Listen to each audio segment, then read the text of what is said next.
Chapter 157. Xiaohong certainly knew what Lu San meant by having fun. She took a few steps back in horror. Lu San, what are you playing with? It's not fun at all. Lu San grabbed Xiaohong. Xiaohong, look at you. I'm just having fun with you. Do you have to be so nervous? It's okay to have fun with me. I promise you'll be very comfortable. Looking at the obscene smile on Lu San's face, Xiaohong was so anxious that she was about to cry. If she was defiled by Lu San, how could she get married in the future? Lu San, no. Brother Lu, I won't beg you. Please let me go, okay? I'll give you whatever you want later, as long as you let me go. Lu San shook his head. Xiaohong, you don't mean anything. Since we're having fun together, we should be open. What do you mean by that? There's no one here. Why don't we? As Lu San spoke, he suddenly held Xiaohong in his arms. Xiaohong screamed. She was almost scared out of her wits. Lu San, on the other hand, wanted to reach out his mouth to Xiaohong's neck. Xiaohong was just a woman after all. Her strength was no match for Lu San's, so she struggled hard but failed. Zhao Yun looked on from the side and was very angry. Lu San was really a bad man. How could he flirt with a woman in the village so openly? Such a disgusting man should be shot to death. According to the laws of the 21st century, rape would be sentenced to many years in prison. When she had been a police officer, she had caught many rapists. Zhao Yun was angry, but when she saw that Lu San was flirting with Xiaohong, she didn't want to save her. This woman had slandered him like that before. He hadn't even properly settled the score. This time she deserved it. Zhao Yun was not a saint. She had a sense of justice, but that was a habit she had developed after being a police officer for many years. However, she knew that she hated being petty and held grudges. If others had done her wrong in the past, she would make them pay for it. After thinking for a while, just as Zhao Yun was about to turn around and leave, she accidentally stepped on a branch on the ground and made a cracking sound. The sound was so loud that even Lu San and Xiaohong heard it. Xiaohong and Lu San both looked at where Zhao Yun was. When he saw Zhao Yun, Lu San's hand movement paused. As for Xiaohong, after some unusual emotions flashed in her eyes, she immediately looked pitifully at Zhao Yun. Sister Yun, save me. Zhao Yun touched her forehead. Now she couldn't run away even if she wanted to. If Xiaohong hadn't seen her, it would have been fine. Now that she had seen her and asked her for help, if she really left Xiaohong behind and didn't save her, it wouldn't be good. After all, if Xiaohong was defiled, this matter would become a big deal. If Xiaohong said that she had seen it, she would be drowned in the spittle of the villagers. Zhao Yun felt very helpless at this moment. She looked at Lu San and then at Xiaohong. Sister Yun, it was me before. I apologize.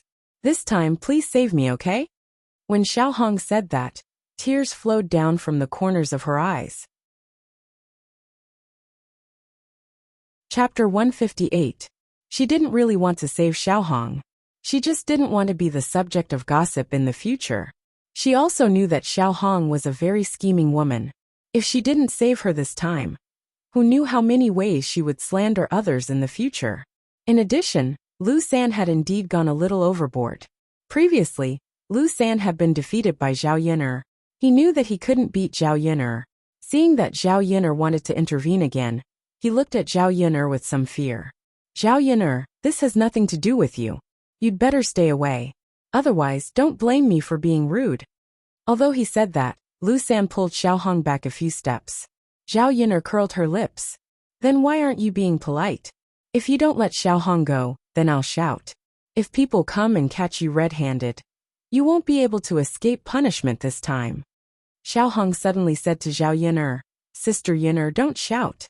Zhao Yun didn't understand, but Xiaohong still shook her head at her. Xiaohong was really afraid that many people would gather around to watch. After all, this wasn't something to be proud of. Even if Lu Sanjing didn't do anything to her, there might be rumors about it. Anyway, she was a virgin. It was best not to attract any gossip. How can that do, Sister Xiaohong? Lu San is in the wrong. Everyone should see what kind of person he is. It's best if Li Zheng chases him out of the village, Zhao Yun said loudly. Xiaohong was very angry, but she still suppressed the anger in her heart and bit her lower lip. Lu San was really intimidated by Zhao Yin'er. He couldn't beat Zhao Yin'er. Now that Zhao Yin'er said that, he was afraid that people would really come. The consequences of being caught on the spot weren't ordinary. After thinking about it, Lu San angrily pushed Xiao Hong out. It's boring. I don't want to play anymore. After Lu San finished, he was afraid that Zhao Yin'er would catch up with him. So he ran away quickly. Looking at Lu San running faster than a rabbit, Zhao Yin'er's mouth evoked a sneer. This Lu San is not as bold as he looks on the surface. I am still afraid that he will really cause trouble. Seeing Lu San leave, Xiao Hong's tense heart finally relaxed a lot. But because she was too scared, Xiao Hong couldn't help but sob. Are you alright? Zhao Yin'er walked over and asked faintly. She still did not have a good impression of Xiao Hong. Even though she looked pitiful, she still did not have a good impression of her. Sister Yin'er, thank you so much for what you did today. If it hadn't been for you, I don't know what I would have done.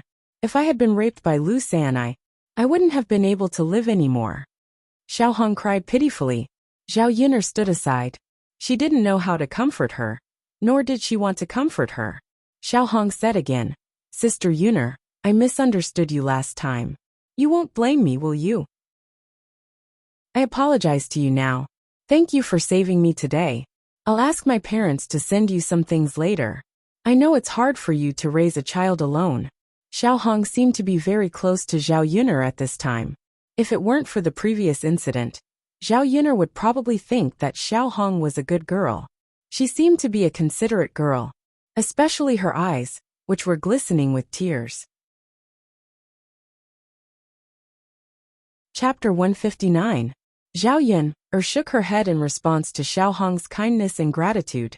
She rejected her flatly. It's okay. I didn't help much, so you don't have to give it to me. Xiao Hong still looked at Zhao Yin'er pitifully. Sister Yin'er, do you still blame me? Zhao Yin'er didn't know what to say. Xiao Hong had a rich imagination. What could she do? Zhao Yin'er forced a smile. Xiao Hong, you think too much. You said it was a misunderstanding, so you don't have to take it to heart.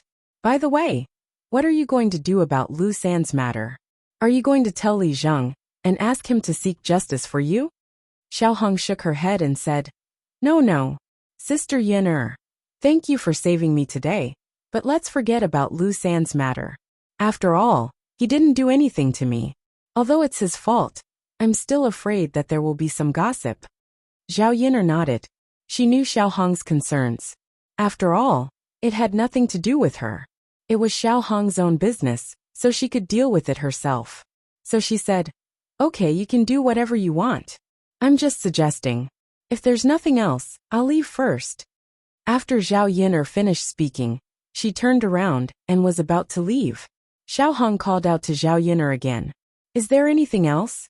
Zhao Yin'er asked. Sister Yin'er, about what happened today. I hope you won't tell anyone. I'm afraid people will gossip. After Xiao Hong finished speaking, she looked at Zhao Yin'er's reaction. Zhao Yin'er pondered for a while. She knew what Xiao Hong meant. She replied flatly, Got it. Sister Yin'er, thank you. It's okay. Be careful when you go back. Zhao Yin'er left with her basket. Xiao Hong was still standing in the same spot. Looking at Zhao Yin'er's back, a trace of viciousness flashed across her eyes. After Zhao Yin'er returned home, she began to prepare lunch and put the bullfrog away. This time Zhu San also helped Dao to catch the bullfrog. She really had to buy some candies when she went to town tomorrow. The next morning, Zhao Yin'er went to Yang City with her basket. Her fifth uncle, Zhao Wensheng, had also come along this time. The reason why Zhao Wensheng returned to Sun City was to buy some Xian paper. When he was in town, he used ordinary paper. But for people who liked calligraphy, the best way to write was to use rice paper. However, Xian paper wasn't cheap. Although Zhao Wensheng had saved enough money, he could only buy Xian paper in Yang City. The town was too small to buy it. When Zhao Wensheng saw Zhao Yin'er, he was quite polite. Yin'er, are you going to Yang City? Zhao Yin'er nodded. Yes. Why are you going, fifth uncle? I'm going to buy some Xian paper back. If I don't buy it this time, I'll have to wait until the next school holiday. Oh, I see. Zhao Yin'er felt relaxed talking with Zhao Wensheng.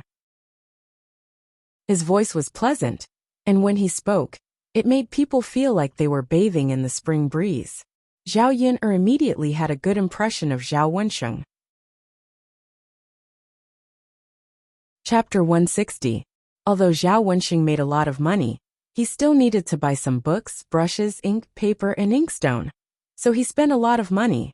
Therefore, Zhao Yun'er couldn't accept Zhao Wensheng's money, but she accepted Zhao Wensheng's kindness. Maybe because Zhao Wensheng's age is only 7 or 8 years older than her. The difference is not big.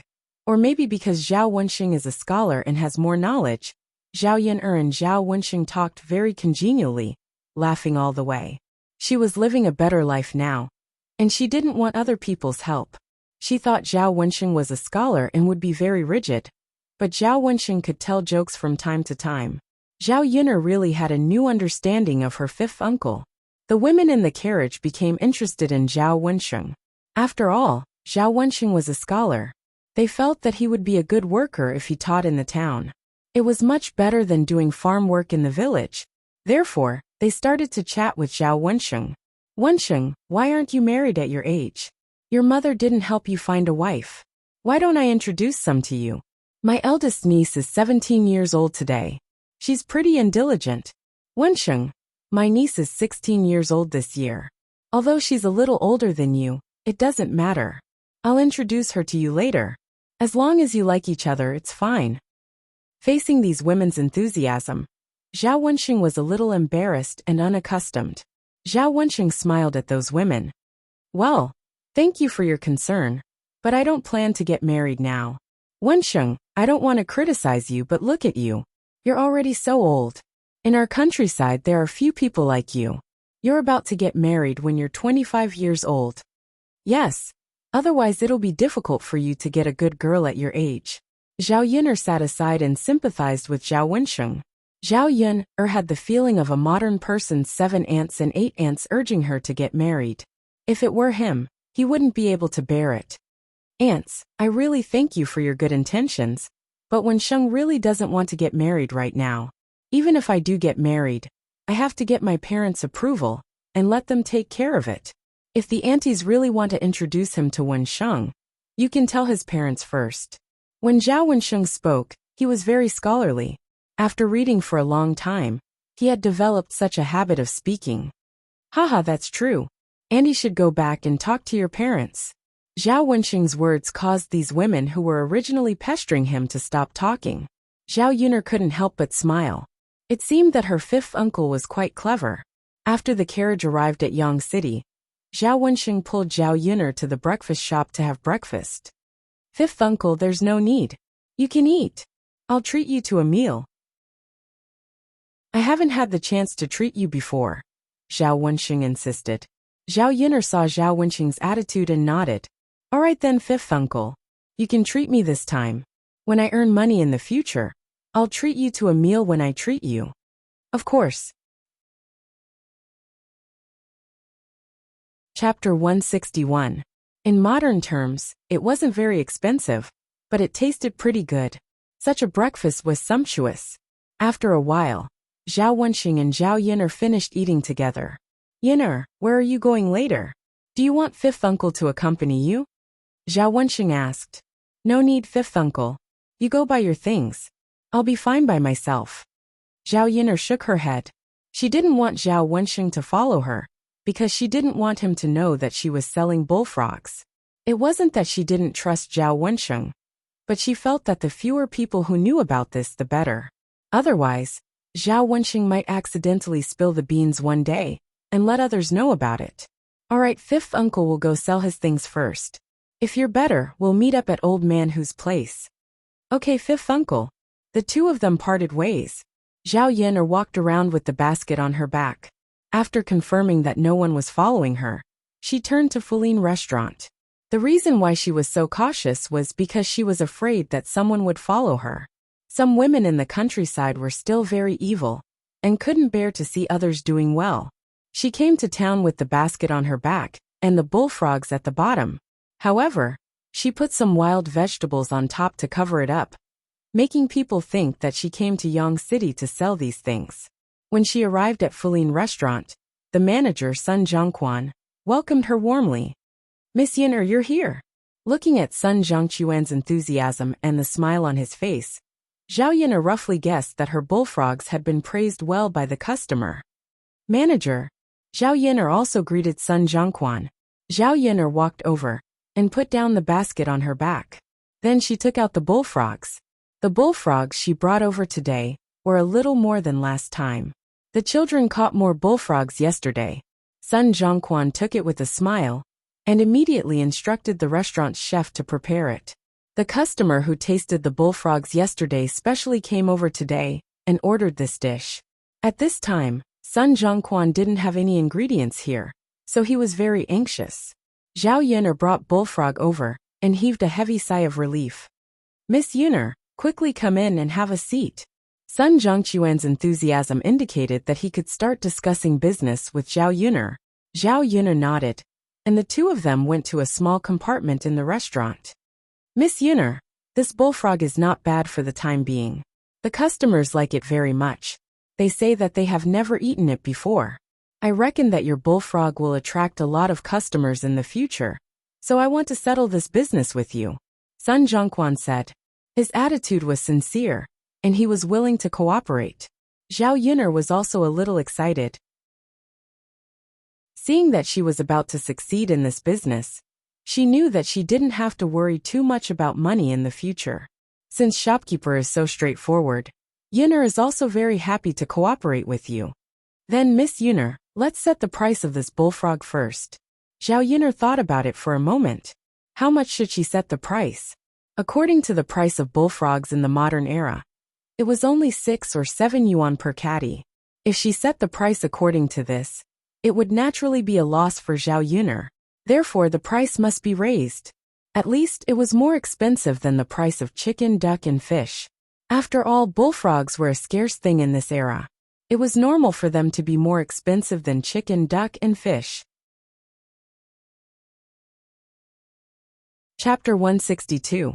After Zhao Yin'er finished speaking, Sun Zhongquan was silent for a while. He seemed to think that the price quoted by Zhao Yin'er was a little too expensive. Zhao Yin'er persuaded. Manager, you know that the rarer the thing, the more expensive it is. I don't have a lot of bullfrogs. I can only send you 20 kilograms of bullfrogs at most, and I can only make 40 plates. Miss Yin'er, I understand what you're saying, but can't you lower the price? In fact, it's only a few coins higher than the price of pork. It's really not expensive. I can't give you the price of pork. You must have sold a lot of pork today. If the price of this thing is the same as the price of pork, you won't be a rare thing, right? Sun Zhongquan couldn't refute Zhao Yin'er's words. The rarer the thing, the more expensive it was. If it was really a good thing, it wouldn't be excessive to raise the price. Besides, the customers did like Zhao Yin'er's bullfrogs. The price of the ingredients was raised a little, but the price of a plate of Sun Zhongquan's dish was far more than that. After thinking for a while, Sun Zhongquan said, Okay, Miss Yin'er, let's settle it like this. I'll give you 20 coins for 500 kilograms of bullfrogs. You can send me as many as you have in the future. Great. Zhao Yin'er nodded in agreement. She was very happy to cooperate with Sun Zhongquan. Sun Zhongquan took out a pen and ink and began to write a document.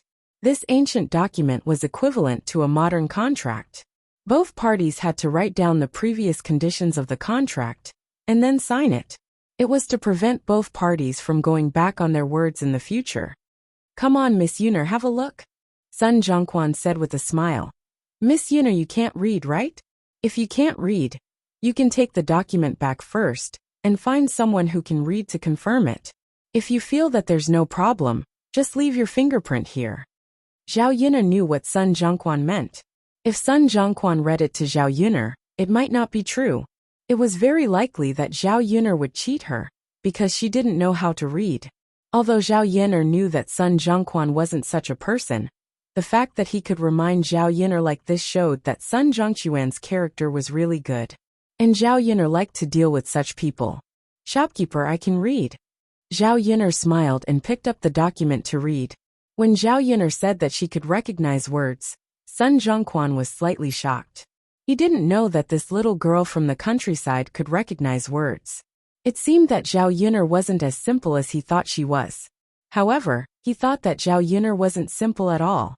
After all, Zhao Yun'er was good at talking when it came to business. She didn't seem like an ordinary country girl at all. After reading the document, Zhao Yun'er made sure that there was no problem. Then she picked up a pen and signed her name.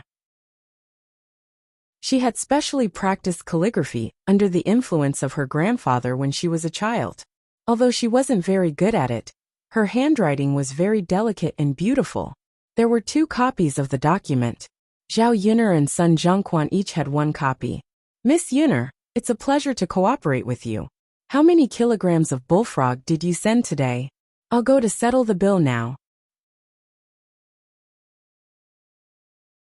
Chapter 163.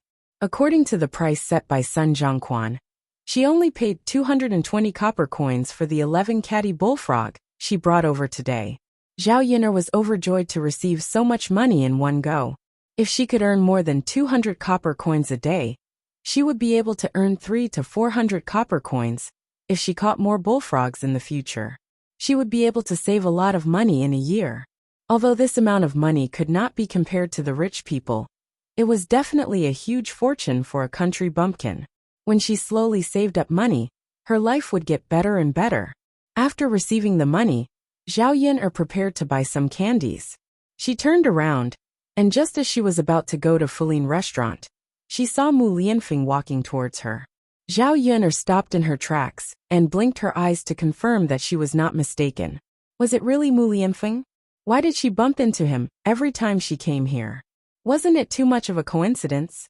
Zhao Yun'er did not have time to think so much. Mu Lianfeng had already walked in front of her and smiled at Zhao Yun'er. Miss Yun'er, what a coincidence. Zhao Yun'er put away the surprise in her eyes and smiled at Mu Lianfeng. Yes, what a coincidence. Young Master Mu, why are you here too? I just came here to eat. The bullfrog you sent over yesterday was very delicious. I want to try it again. If that's the case, then come in. I just sent some over. If you came early, you would probably have to wait and not be able to eat it. If you came late, it would probably be sold out. Now is just the right time. Zhao Yun'er smiled faintly and invited Mu Lianfeng into the house. She was already very happy to be able to see Mu Lianfeng today. However, there was no reason to stay with Mu Lianfeng any longer. It was better to leave. Hence, she bid farewell to Mu Lianfeng. If there's nothing else, I'll leave first. Wait, Miss Yun'er. Mu Lianfeng reached out, as if he wanted to hold Zhao Yun'er. Realizing that his behavior was a little abrupt, he withdrew his hand. Zhao Yun'er looked at Mu Lianfeng in confusion. Young Master Mu, is there anything else? Mu Lianfeng tugged the corner of his mouth. Since I happen to meet you, why don't you come in for a meal? The dishes in this restaurant are not bad. Zhao Yun'er was stunned. Was Mu Lianfeng inviting her? She was excited and did not want to reject it, especially when she met Mu Lianfeng's mesmerizing and soul-stirring eyes. But what would happen if she agreed to it? What would her interactions with Mu be considered to be? The more she interacted with him, the deeper her feelings would be. She was afraid that she would not be able to control herself. What if she liked Mu Lianfeng too much? There was an unbridgeable distance between them because of their identities. Since that was the case, she should not give herself too much fantasy. Zhao Yun'er smiled bitterly and shook her head. No, young Master Mu, you can go eat by yourself. I still have to buy some things and drive the ox cart back. But Mu Lianfeng took a deep look at Zhao Yun'er. He found that he had no reason to keep Zhao Yun'er. He sighed softly. All right then. Miss Yun'er, if you have time next time, I'll treat you to a meal.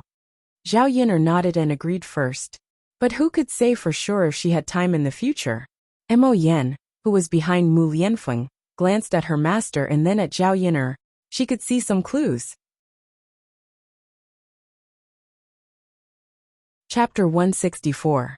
He had clearly been waiting at Fuling restaurant for quite some time. When he saw Zhao Yun'er come out, he hurried over and pretended to run into her by coincidence. This was the first time he had seen someone go through so much trouble. After all, Mu Lianfeng was the most handsome man in Yang City. His status was extremely high as well. Even the young ladies of the capital would be infatuated with Mu Lianfeng. However, he had never looked at any woman properly. Now for a woman, he had come so early to wait for her. He had even gone through so much trouble to come up with an excuse to invite her to a meal. In the end, she had rejected him without even letting out a fart. Heavens, Imogen rubbed his forehead. Was this really the master he knew? If he liked a woman, he would chase her without hesitation? Even he felt anxious for him with such efficiency. Of course, Imogen did not consider Zhao Yun'er's status or who he liked. He supported Mu Lianfeng to be with any woman. Thinking about how Morong Shuang was so unruly despite her status, Imogen still felt that Mu Lianfeng should find a slightly more ordinary woman. Status was not a problem. The main thing was that he liked her and was gentle and considerate.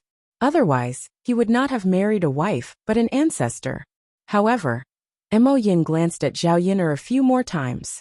Why did this woman seem so familiar? He felt like he had seen her somewhere before, but he could not recall where. Cough cough. Imogen coughed twice. Once Zhao Yun'er was a few hundred meters away, Imogen whispered to Mu Lianfeng, "Master, I'm not trying to criticize you, but if you like her, you should be a little more domineering. You finally found an opportunity, but she rejected you with just a few words." Mu Lianfeng glanced at Imogen. Imogen immediately stood up straight and stopped talking. His face also became cold again. Fine, fine, fine. He should not have said it. However, with his master like this, he could guarantee that chasing a girl like this would not work. Hiya! Out of the way, out of the way! A few horses suddenly appeared not far away. The girl in front was dressed in red and held a long whip in her hand. Her beautiful hair fluttered in the wind. The way he spurred the horse was very handsome. The woman was none other than Morong Shuang, and the one riding behind her was her maid. When Zhao Yun'er left, she was thinking about something. Her mind was filled with Mu Lianfeng and the disappointment in Mu Lianfeng's eyes when she rejected him. Wasn't this man's attitude towards her a little too good? They had only met by chance and could not even be considered good friends. Why was he acting like this? Zhao Yun'er did not notice Morong Shuang's voice because she was thinking about all these messy things in her mind. By the time he reacted, it was already too late to dodge. Even though Morong Shuang managed to pull back the whip in time, Zhao Yun'er was still severely injured. His entire body fell to the ground. His knees were red and swollen. The skin was scraped and bleeding. Morong Shuang did not feel guilty at all. Instead, she scolded Zhao Yun'er. "Are you blind? Or are you deaf? If you know that I'm coming, you should get lost as far as you can." Morong Shuang's arrogant attitude made Zhao Yun'er a little angry. Was it really okay to be so unreasonable? Chapter 165. Zhao Yun'er raised her head angrily. When she looked at Morong Shuang, both of them were slightly surprised for a moment. Morong Shuang's eyes burned with a trace of malice. "So it's you. B*TCH will always be a B*TCH. Morong Shuang felt that this was just the right time to teach Zhao Yun'er a good lesson.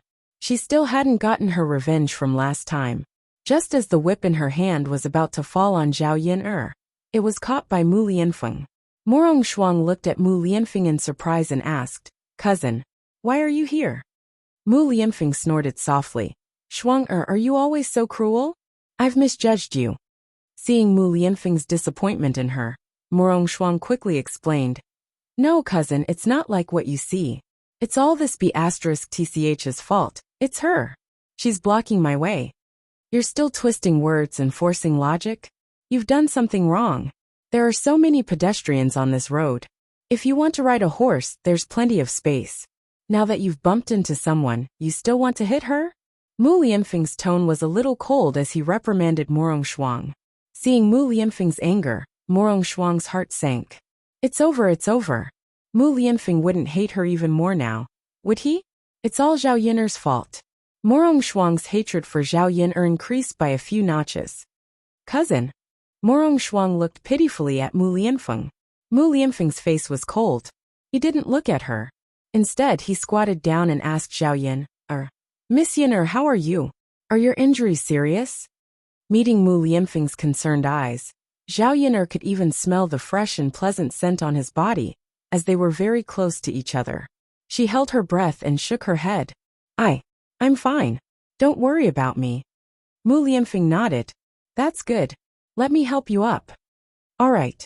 When Mu Lianfeng helped Zhao Yun'er up, Zhao Yun'er still underestimated her injury. Her whole body fell heavily to the ground, and there was a sharp pain in her knee. Fortunately, Mu Lianfeng reacted quickly and supported Zhao Yun'er. Zhao Yun'er fell heavily into Mu Lianfeng's arms. Is it very painful? Mu Lianfeng's concerned voice rang in her ears again.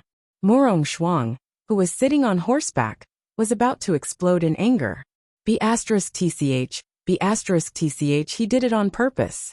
How shameless of her to approach Mu Lianfeng in such a way. I don't think my leg can walk. Zhao Yun'er whispered. Mu Lianfeng lowered his head and looked at Zhao Yun'er's leg. It looked a little serious. He quickly took out his handkerchief and wrapped Zhao Yun'er's leg. Then, he said to Zhao Yun'er, I'll take you to the clinic to treat it. Otherwise, it won't be good if the situation worsens. Zhao Yun'er nodded in agreement. She thought that Mu Lianfeng would just help her over. She didn't expect that Mu Lianfeng would actually carry her. The moment her legs left the ground, Zhao Yun'er's mind went blank for a moment. Mu Lianfeng actually carried her? And in front of everyone? Her face couldn't help but redden. Was she dreaming? If it wasn't for the pain in her leg, she really would have thought that she was dreaming. Cousin, Morong Shuang shouted at Mu Lianfeng unwillingly.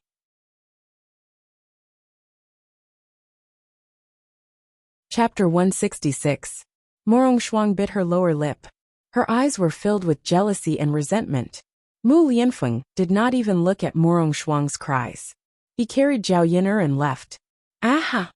Watching Mu Lianfeng carry Zhao Yun'er away, Morong Shuang was about to go mad with jealousy. She was just an ugly village woman. Was there a need for her cousin to do this? Even if he liked her, he would not like such a woman, right? Zhao Yun'er's body was pressed against Mu Lianfeng. The two of them could feel each other's warmth through their clothes. She had never been hugged by a man like this. Her petite body felt a sense of security in Mu Lianfeng's embrace. Zhao Yun'er's cheeks could not help but heat up. She did not know what to say to Mu Lianfeng along the way. Mo Yin carried a sword and followed behind the two of them. She maintained a distance. She did not want to be a third wheel and disturb her mistress. When they arrived at the clinic, the doctor in charge gave Zhao Yun'er a simple treatment. Fortunately, her muscles and bones were not injured. Otherwise, the situation would be even worse. The wound was still a little deep. Zhao Yun'er estimated that she would need a few days to recuperate. Miss Yun'er, I'm sorry, Mu Lianfeng said.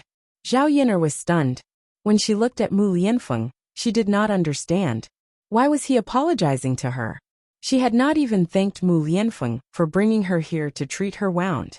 She had to thank him for stopping Morong Shuang. Otherwise, who knew what Morong Shuang would have done to her? You did not do anything wrong to me. Why are you apologizing to me? Shuang is not sensible. I apologize on her behalf. She is my cousin. Zhao Yun'er pursed her lips. You are you. She is she. What she did has nothing to do with you. Why are you apologizing? Zhao Yun'er had always been very clear about things. She was only concerned about the matter, and not the person. Just like how there were so many people in old Zhao's family that she hated, she didn't hate all of them. Instead, she socialized with them separately. But she's still my cousin. Miss Yun'er, I'll discipline her well. Mu Lianfeng wanted to say something, but he didn't. After the wound was treated and eased, Zhao Yun'er felt that the pain was finally much better. However, it was still difficult for him to walk on his own. Mu Lianfeng insisted on sending Zhao Yun'er back. Miss Yun'er, let me send you back. That's too much trouble for you. I'll take the ox cart back myself. You can help me take it back to the village. Zhao Yun'er did not refuse politely. She really did not want to trouble Mu Lianfeng too much. So many things had happened since she came to Yang City. Who knew how many times this man had helped her? Even with Morong Shuang's matter, Mu Lianfeng was also responsible. He had helped her so many times, so it should be enough to make up for it. Miss Yun'er, your injury was caused by my cousin. I obviously have the duty to send you back. If you take the ox cart, it'll be hard to avoid bumps with so many people squeezing together. It'll be bad if you get hurt. Let me send you back. I'll ride a horse. It won't take long. I'll be able to send you back very soon. Mu Lianfeng was extremely happy to send Zhao Yun'er back. He had not been able to find any opportunities in the first place. Now that he had finally found one, how could he let it go so easily? Mo Yin smiled faintly on the side. He knew exactly what his master was up to. Chapter 167. Zhao Yun'er met Mo Yan's smiling foxy eyes. Then she looked at Mu Lianfeng. What did this mean? Could it be that Mu Lianfeng had special feelings for her?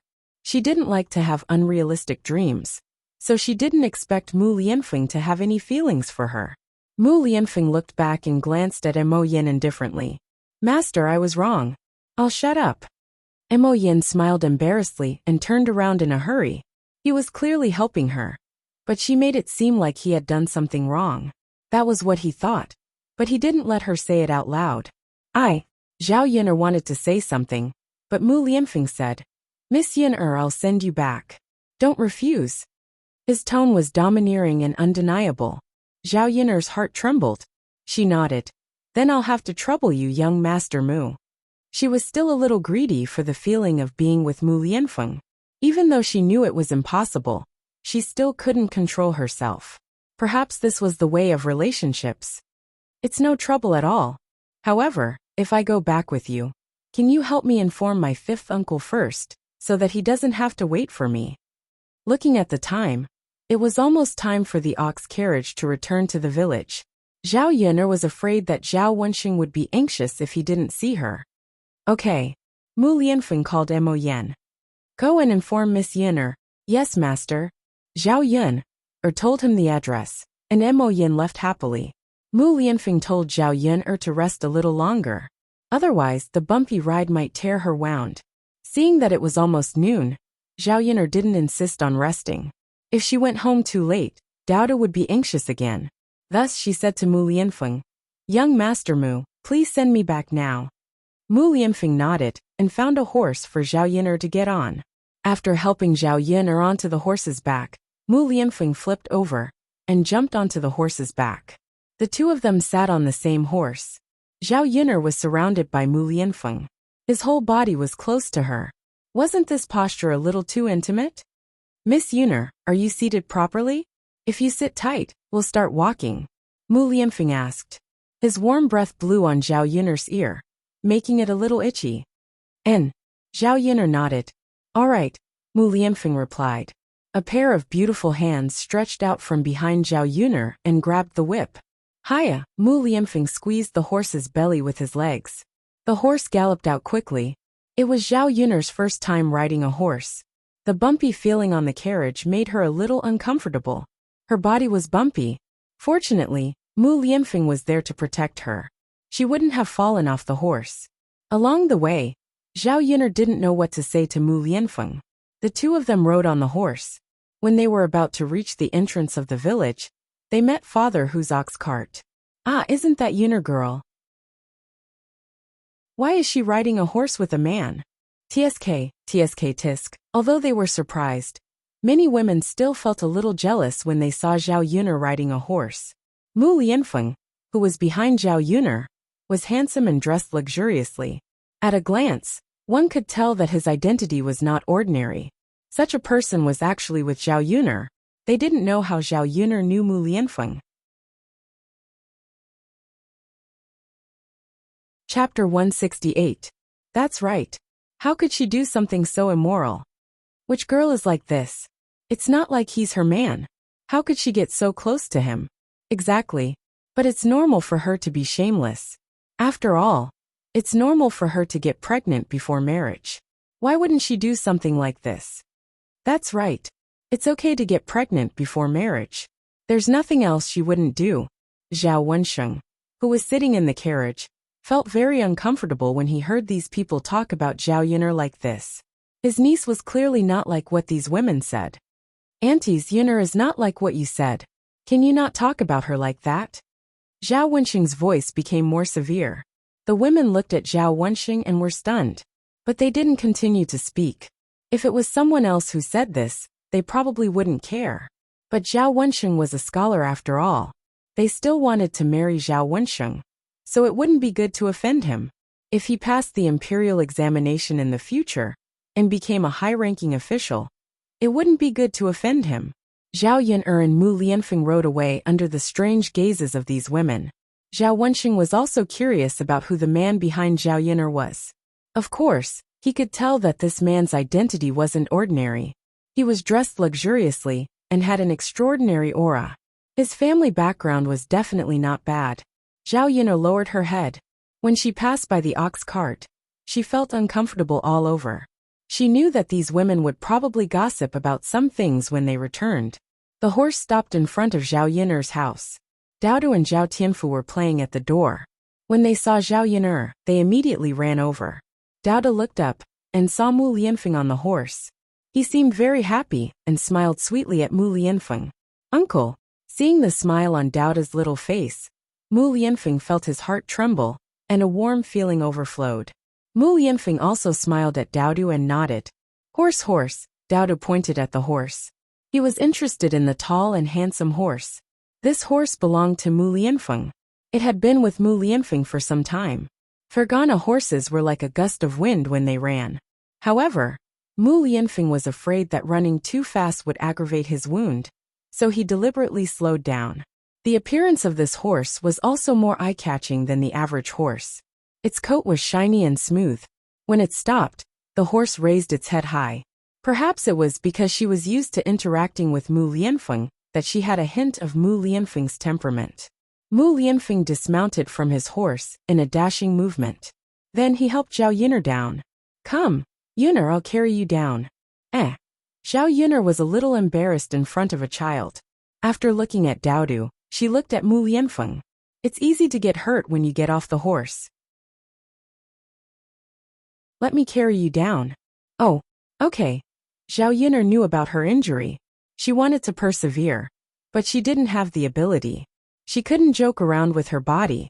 If she accidentally got off the horse and hurt herself again, she didn't know how long she would need to rest. "Come." Mu Lianfeng stretched out his hand and supported Zhao Yun'er. Then he gently carried her down. Her petite body looked like it was effortless for Mu Lianfeng to carry her. "Mother, what's wrong?" Dao Du looked at Zhao Yun'er and asked in confusion. Chapter 169. Zhao Yun'er said. Dao Du frowned when he heard that. He looked at Zhao Yun'er with worry in his eyes. "Mother, how did you get hurt? Are you okay?" "I'm fine. Dao Du, don't worry. Mother will be fine after some rest." Zhao Yun'er comforted. Although Zhao Yun'er said so, Dao Du was still worried and frowned. A pair of watery sisters nervously stared at Zhao Yun'er. Zhao Yun'er's heart warmed when she saw her son like this. She had to be well. In this life, she still had a son who cared about her. Mu Lianfeng carried Zhao Yun'er into the house and sat on the bed. Actually, after resting for such a long time, her leg was much better. It wasn't that she couldn't move for a while. She could still stand up, but she couldn't move too vigorously. Otherwise, it would tear her wound again. Dao Du lay on the bed and looked at the wound on Zhao Yun'er's leg. His small face showed a hint of heartache. "Mother, Dao Du will blow on it for you." When Dao Du blew on Zhao Yun'er's leg, it was cool and comfortable. Zhao Yun'er patted Dao Du's head. "Mother is really fine. This uncle took Mother to get her wound bandaged. It's not a big deal. She'll get better soon." Dao Du looked at Mu Lianfeng again. "Uncle, thank you." Zhao Yun'er was satisfied with Dao Du's politeness. Mu Lianfeng also patted Dao Du's head and said to Dao Du, "It's okay. Uncle and your mother are good friends. It's my duty to help your mother." But Dao Du still has to thank Uncle. Haha. Mu Lianfeng stood in Zhao Yun'er's house. He had no intention of leaving. Seeing that Mu Lianfeng had helped her so much, Zhao Yun'er didn't want to drive him away. Thus, she said to Mu Lianfeng, "Young Master Mu, why don't you stay and have a meal with me?"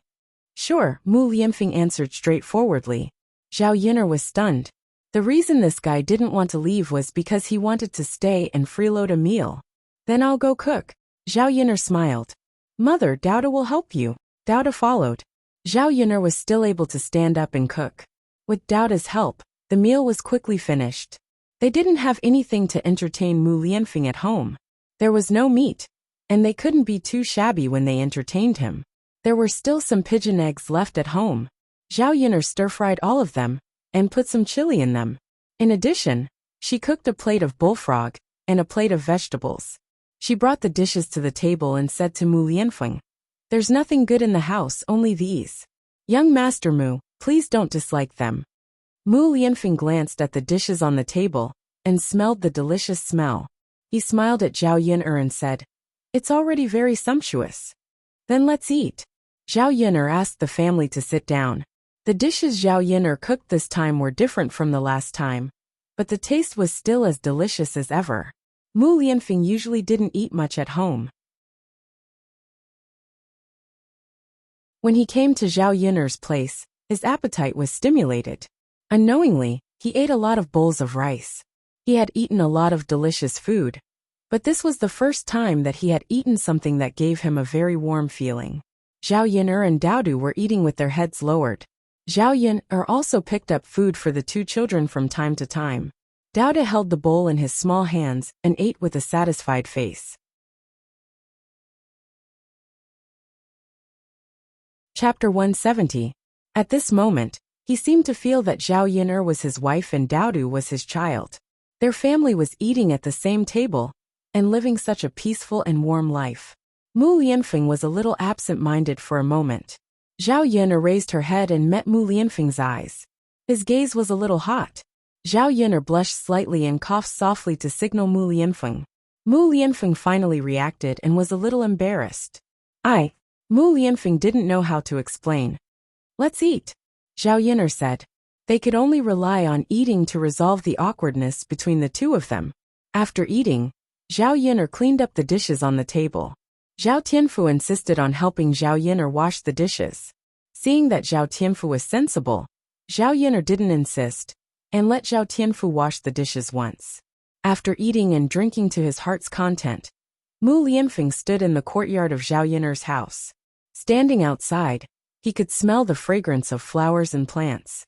Zhao Yin'er's house was a little shabby, but this simple environment made people feel very comfortable. Without the constraints of tall buildings and courtyard walls, a carefree rural life could immerse his heart in his heart. How good would it be if he could live such a life? However, this kind of peaceful life was an extravagant wish for him. Daodu stood behind Mu Lianfeng and asked sweetly, "Uncle, what are you thinking about?" Mu Lianfeng turned his head and squatted down. Uncle is not thinking about anything. But Daodu saw that Uncle is not talking. Uncle is just looking around. Your house is so beautiful. It's all Mother's doing. Daodu smiled, looking at Mu Lianfeng's horse lowering its head to eat vegetables. Daodu walked over and squatted in front of the horse to watch it eat. Daodu looked at it with a serious expression. Mu Lianfeng's horse wasn't afraid of strangers. Even if Daodu was there, it still ate leisurely.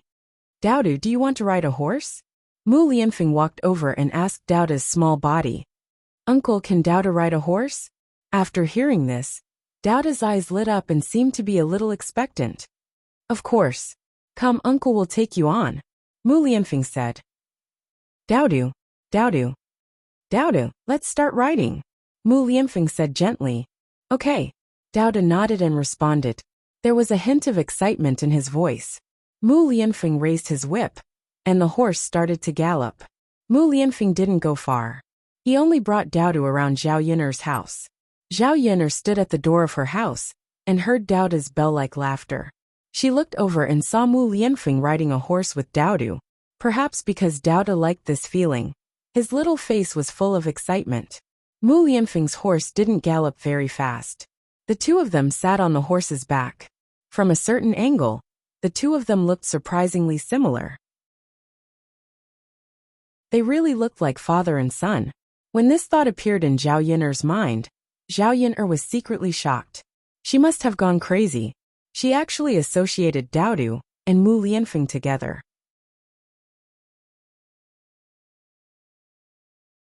Chapter 171. However, when she looked at Daodu and Mu Lianfeng together, they really did look like father and son. Zhao Yin'er knew that when a child was young, in addition to having a mother, they also had to have a father. After all, it was impossible for a person to have two roles. A woman's personality was never like a man's.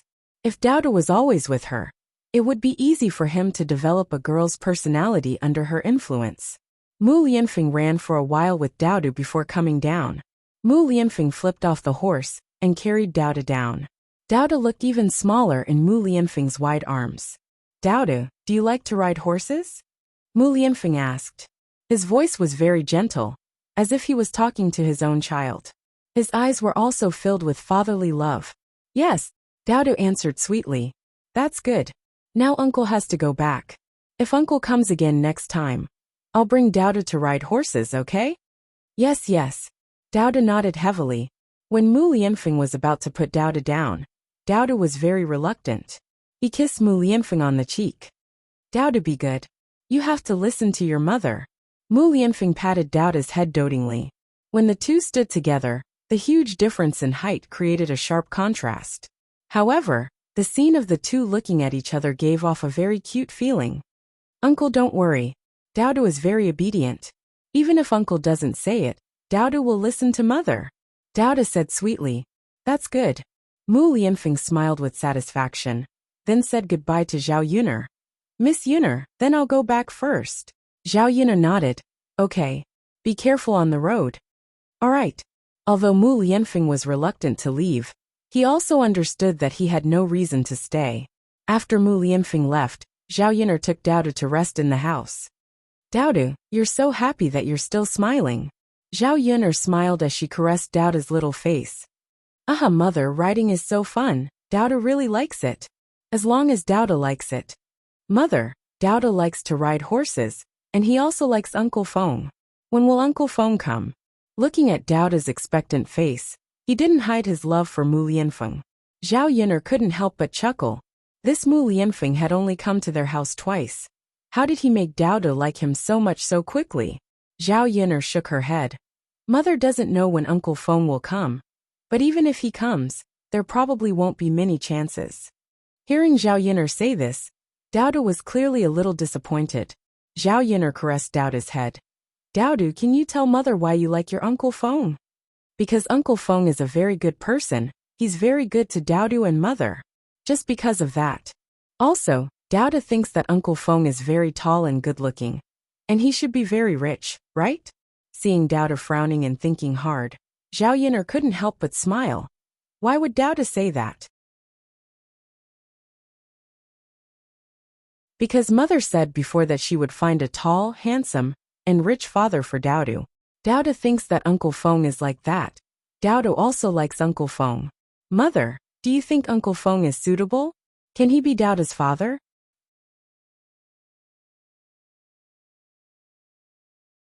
Chapter 172. This little bun really remembered every single word that she said in his heart. Hearing Dauda's question, Zhao Yuner smiled. Do you really want me to find you a father? The little bun lowered his head, as if he agreed. Zhao Yuner rubbed Dauda's head. Can you tell me why? Isn't it enough that Dauda has me? Or does Dauda think that I'm not good enough for you? Dauda shook his head. No, mother. Mother is very good to Dauda, and Dauda likes mother very much. It's just that. Just what? It's just that everyone else has a father. They say that a child without a father is a wild child. So Dauda also wants to have a father. That way, no one will say that Dauda is a wild child in the future. After the little bun finished speaking, he lowered his head and looked very sad. Zhao Yuner felt sad when she saw Dauda's sad expression. In Dauda's heart, the role of a father was not something that could be replaced by just anyone. She gently rubbed Dauda's head. Dauda has me, so how can I be a wild child? Don't worry. I'll try my best to find a father for Dauda, but your Uncle Feng. I also want him to be Dauda's father, but he might not be willing. Dauda raised his head to look at Zhao Yuner and asked in confusion. Why is Uncle Feng unwilling to be Dauda's father? Is it because Uncle Feng doesn't like Dauda? Zhao Yuner smiled wryly at Dauda's question. Children were still innocent and didn't understand a lot of things. Zhao Yuner was still thinking about how to explain it to Dauda. Dauda, it's not because of you. Uncle Feng has a lot of girls behind him, and so many girls like your Uncle Feng. Therefore, he might not like me. Only if your Uncle Feng also likes me can he marry me. Then he can be Dauda's father. Dauda nodded, but he didn't fully understand. Oh mother, Do you like Uncle Feng? Ahem. Well, Zhao Yin'er didn't know how she should answer. Did she like him? Of course she liked him. Mu Lianfeng was such an outstanding man. How could she not like him? As long as a woman saw him, she would be enchanted. He had a charming temperament that could take people's souls away. Dao De saw that Zhao Yin'er was silent, so he continued. Then Mother also likes Uncle Feng. Mother, Dao De will work hard in the future to make Uncle Feng like Mother. I will help Mother chase after Uncle Feng, and make Uncle Feng be Dao De's father in the future. Zhao Yin'er was really amused by Dao De. It was the first time that she saw a little boy vowing to help his mother make other men like her. However, when she saw that Dao De couldn't wait to find a father, Zhao Yin'er fell into deep thought again. Who was Dao De's father? Why did the original owner get pregnant before marriage? Although she had inherited the original owner's memory, when she tried to recall anything about Dao De's father, her head couldn't help but hurt. She couldn't remember anything at all. The original owner purposely forgot about this matter.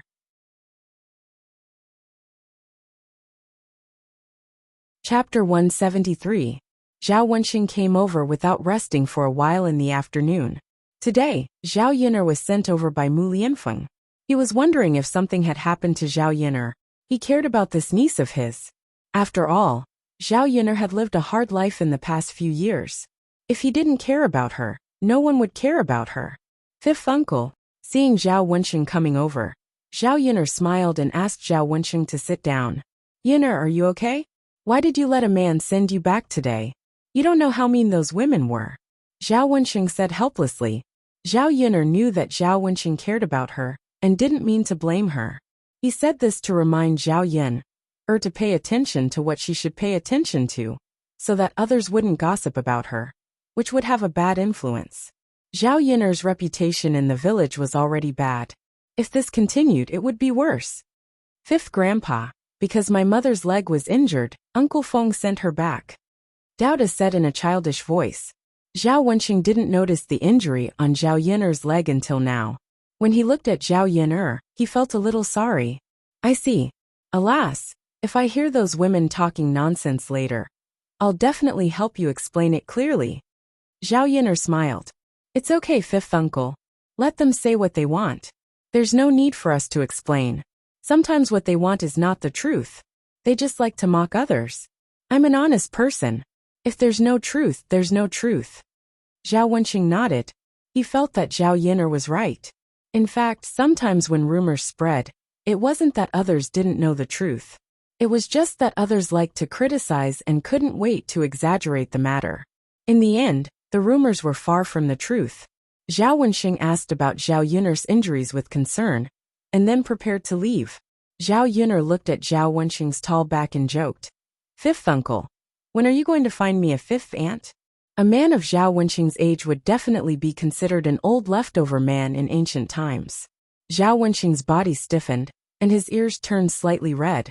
It's still early, there's no rush. Then fifth uncle, do you have a girl you like? If there is, I can ask grandma to propose a marriage for fifth uncle. Zhao Wenxing sighed and shook his head. No, I didn't.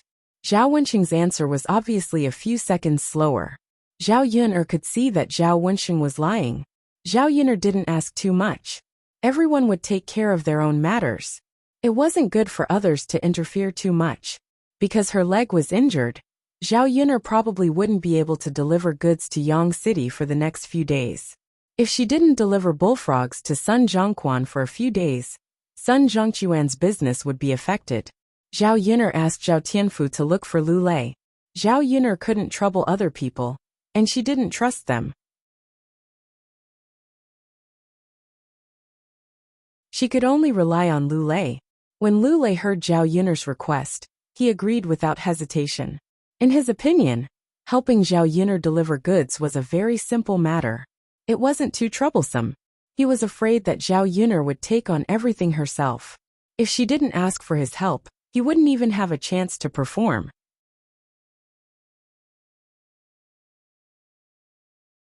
Chapter 174. Zhao Yin'er was embarrassed to trouble someone else to do something for her. She could earn more than 200 copper coins a day.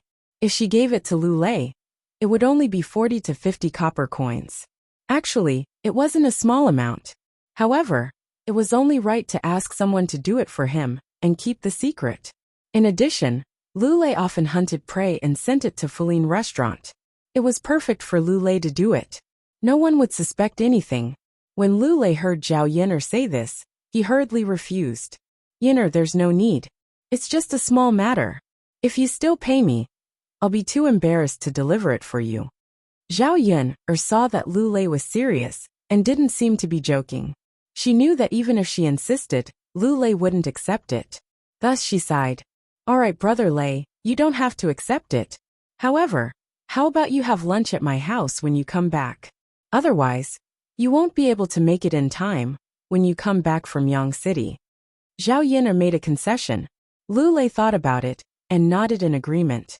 Zhao Yin'er casually made some dishes for dinner. She soaked the dried mushrooms in water and added some oil. The taste was pretty good. With a plate of bullfrogs, it wasn't particularly bad even in the 21st century. Zhao Yin'er asked Zhao Tianfu to call Zhao Tianan over for dinner. Zhao Tianan had been busy doing farm work in the fields for the past few days. He had lost a lot of weight and tanned a lot. Zhao Yin'er felt a little heartache when she saw a teenage boy working like an adult. Zhao Tianan should be in high school in the 21st century. He definitely didn't need to do these chores at home. Come Tianan, eat more. Zhao Yin'er gave Zhao Tianan more food. There was a lot of work, and he couldn't eat much when he went back. So Zhao Tianan had lost weight. If he ate more here, he should be able to make up for it. Even if he couldn't, at least it could prevent Zhao Tianan from losing weight. He was already very thin. If he continued to lose weight, he would only be skin and bones. Thank you, second sister, Zhao Tianan said. It's okay. Eat more. There's a lot of food. Okay. Zhao Tianan hesitated for a while then nodded. Her brother was still thinking about her and was not willing to eat too much. Zhao Yin'er said, Tianan, it's okay to eat more. Second sister will be able to earn a lot of money in the future. Although it's not a lot, the food will be enough to eat in the future. Zhao Tianan raised his buried head, his eyes bright and spirited. Really, second sister? Of course it's true. Why would I lie to you? You'll know in the future. If I can't earn money, how can I buy food? Zhao Tianan nodded heavily. That's good. After dinner, Zhao Tianan didn't leave immediately. Instead, he chatted with Zhao Yin'er and talked about old Zhao's family. Zhao Yin'er saw that Zhao Tianan knew a lot. He didn't get involved in what happened in old Zhao's family, but he basically remembered everything. Zhao Yin'er thought of the original owner's pregnancy before marriage, so she asked Zhao Tianan. Tianan, second sister knocked her head on the ground last time, so I have forgotten some things. I have something to ask you. Can you tell second sister about it?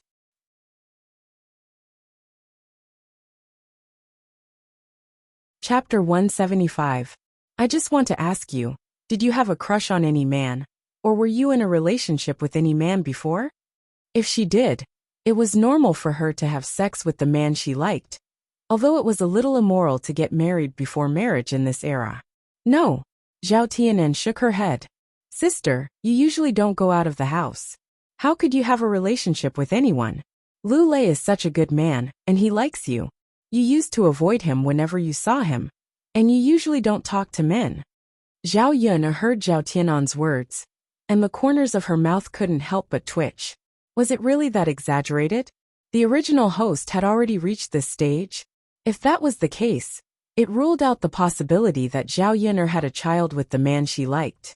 If that was the case, then Zhao Yin'er had sex with Daoda's father unwillingly. Could it be that someone else had raped her? Looking at Daoda's appearance, he didn't look very similar to Zhao Yin'er. Since Daoda was so good-looking, Daoda's father should be good-looking as well. Such a man didn't need to be forced. She believed that there would be women who would take the initiative to approach him. Zhao Yin'er thought for a while, but still couldn't figure out what was going on. Tianan, was there anything wrong with my second sister before she accidentally got pregnant with Daodu? Zhao Yin'er asked again. She didn't know why, but she was more and more curious about the truth now. She wanted to know what had happened back then. What's wrong? Zhao Tianan frowned and tried to recall what he had seen.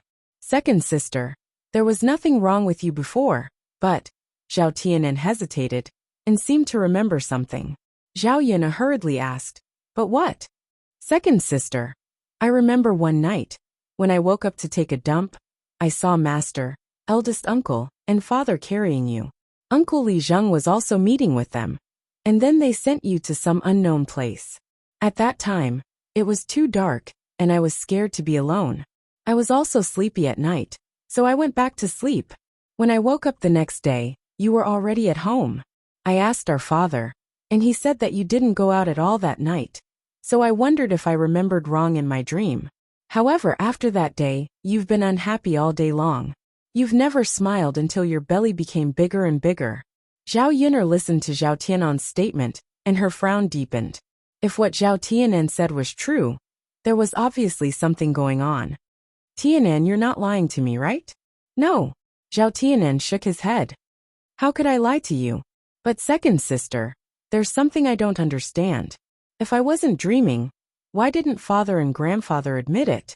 Father also told me not to tell anyone, and not to tell mother." Zhao Yun'er snorted. The original owner was pregnant for no reason, and these people had a lot to do with it. If they didn't do something wrong, how could they not tell others? However, Zhao Yun'er still didn't know what had happened that night.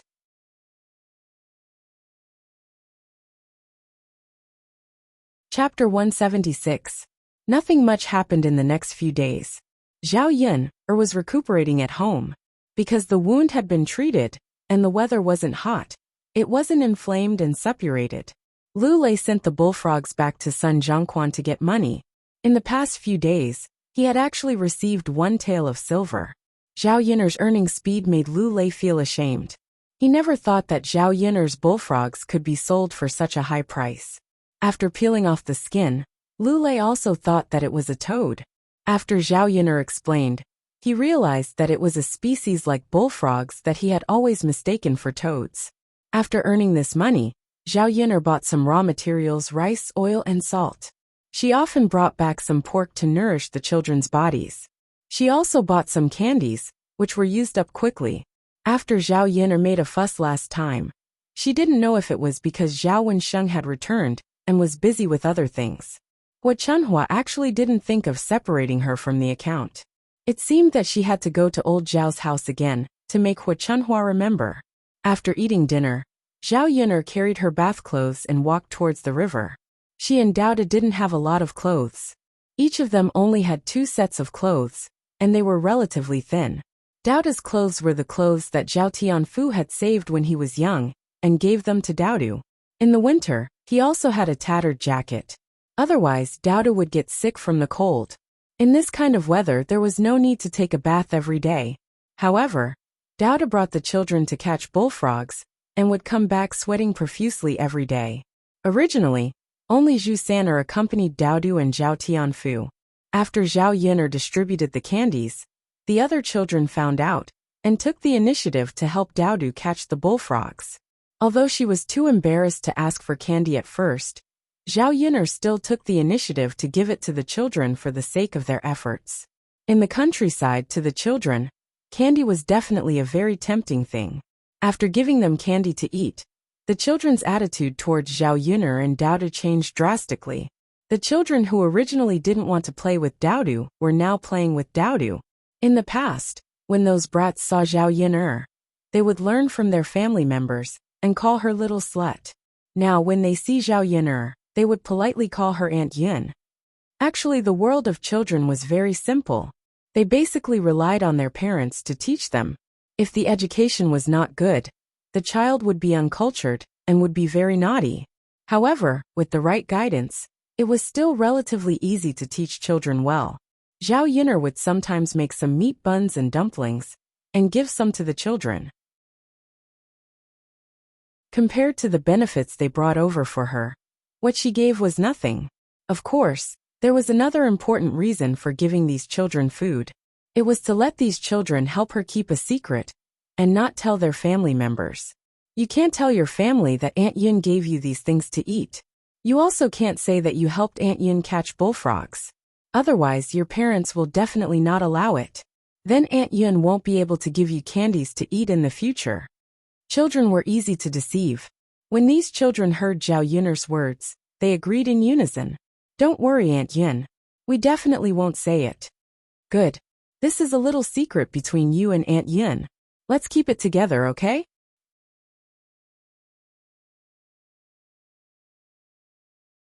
Chapter 177. After making an agreement with these children, they really didn't go back and tell their families. With a few more children, the number of bullfrogs sent to Sun Zhongtian's family every day also increased. Zhao Yun'er also knew that it was not a long-term solution to catch bullfrogs in the village. Not to mention that this matter would definitely be known by the villagers in the future. Even if they didn't know, the number of bullfrogs would decrease after a long period of catching them, and it would also affect the ecosystem. It was best to go to the nearby villages to catch them. She could adopt the method of acquisition and let others help catch and sell them to her. She would weigh them and give them a unified price. Then she would resell them to Sun Zhongquan and earn the difference. Zhao Yun'er carried the wooden basin and went to the river. There were not many people by the river, only some women washing vegetables and preparing to cook. It was not very late at this time. Some people in the countryside ate late at night, especially those who did not have many hands at home. In addition to men working in the field, women also had to work in the field. When Zhao Yun'er went over, she began to wash the clothes. At night, the wind started to blow by the river. It was chilly. The cold water that was used to wash the clothes made their hands feel cold. She washed well by herself. She vaguely heard the discussion of a few women behind her, but she didn't pay attention to it. However, she slowly found that something was wrong. She seemed to have heard her name. Were they discussing her? Why were they discussing her? She stayed at home well. She didn't go out and cause any trouble these days. Why were they talking about her? Zhao Yun'er was about to finish washing. When she was about to get up, a big stone was suddenly thrown from behind. Suddenly, a lot of water splashed, and the water splashed on Zhao Yun'er's face. Zhao Yun'er's face darkened. She was not a fool. Naturally, she knew that it was deliberately thrown. Throwing the clothes in her hand into the wooden basin, Zhao Yun'er stood up and looked coldly at the women behind her. Who is it? Zhao Yun'er asked coldly. However, Zhao Yun'er was aggressive, but none of the women paid attention to Zhao Yun'er. Instead, they laughed even louder. He was very happy to see Zhao Yun'er suffer. Zhao Yun'er's eyes suddenly turned cold. You don't want to talk. Very well. That meant they were in cahoots with each other to bully her. Zhao Yun'er picked up a stone on the ground and threw it into the water in front of the women. The water splashed and wet the women's clothes. The situation was more serious than Zhao Yun'er. At first, she didn't know who threw it, so it might be unfair to those who didn't throw it. However, it was obvious that some people didn't throw it, but they did participate in it, so there was no need for her to be merciful. If a real tiger did not show its might, she would be treated as a sick cat. Originally, Zhao Yun'er did not want to cause trouble, so she did not care about small matters. When she was a police officer, she was used to mediating. She would not pursue things that were not too excessive. He thought that after forgiving them once, these people would realize that they wouldn't do it again. In the end, Zhao Yun'er underestimated the quality of these country people. They were like dog shit that could not be shaken off. They could bully you once, but the next time, they would be even more excessive. Damn it, she couldn't bear it anymore. In this world, there were really people who bullied the weak and feared the strong. Only when one was strong, would no one dare to bully them.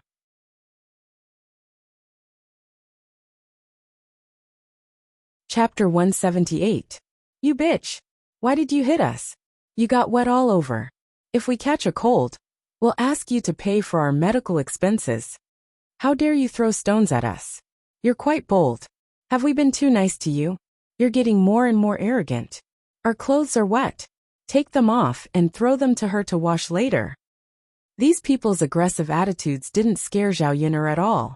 They were just tigers made of paper. They pretended to be fierce, but they didn't have much ability. Zhao Yun'er stared at these women coldly. These people's ability to turn black into white was really good.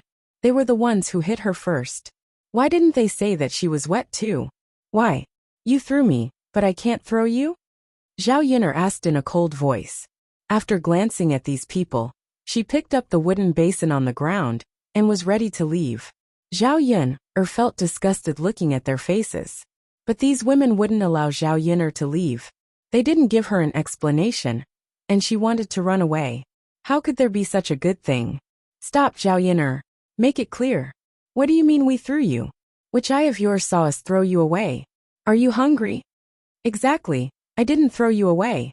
Why did you get us wet? The corner of Zhao Yin'er's mouth hooked up into a cold arc. These people seemed to refuse to admit it even if they were beaten to death. It was a little interesting. Not you. Did that stone fly down from the sky? Zhao Yin'er said with a trace of sarcasm. Who knows if it flew down from the sky? Maybe it is. You should ask the heavens. Why are you asking us?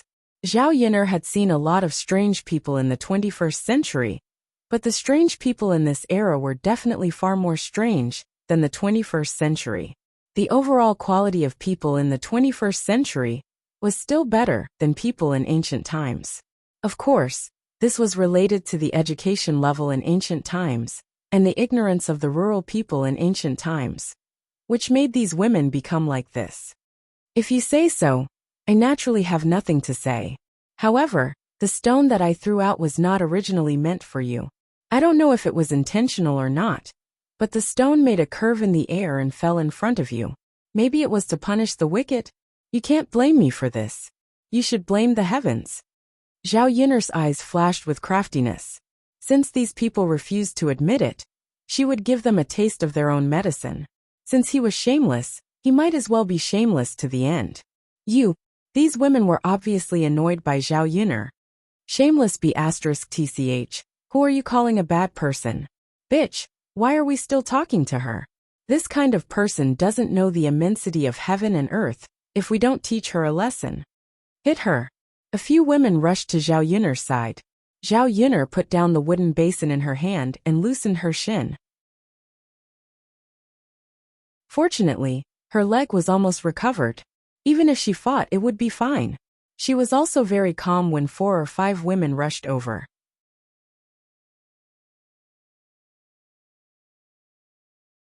Chapter 179.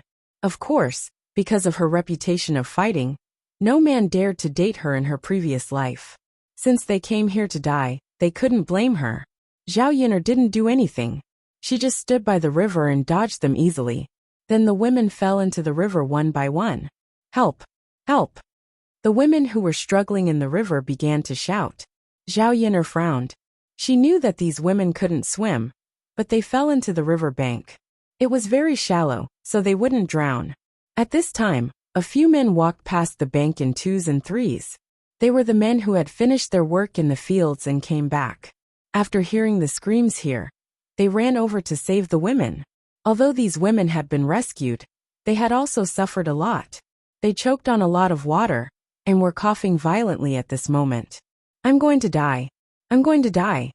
This little bitch, how dare she push people into the water? I'm going to argue with Li Zheng later. Is there any justice in this matter? Is it in line with the rules of our village? Cough, cough, cough. These women were coughing water while scolding Zhao Yin'er. Originally, they wanted to let Zhao Yin'er suffer, but now they were the ones who suffered. How could they be willing to accept it? Hearing these women's words, the men who came to save the women thought that Zhao Yin'er pushed them into the water. When Zhao Yin'er was about to leave, they didn't let Zhao Yin'er leave. Yin'er, we've already called Li Zheng over. You push people into the water. It's such a big thing. You should give us an explanation. A middle-aged man said to Zhao Yin'er. His tone wasn't very rude. Zhao Yin'er didn't want to waste her time, so she was naturally unhappy. Push people into the water? Uncle, what you said is wrong. They were the ones who threw themselves at me. I just moved aside and fell into the river by myself. How can you blame me for that? After Zhao Yin'er finished speaking, the middle-aged man seemed a little embarrassed. He looked at the women who were all wet. However, he only glanced at them.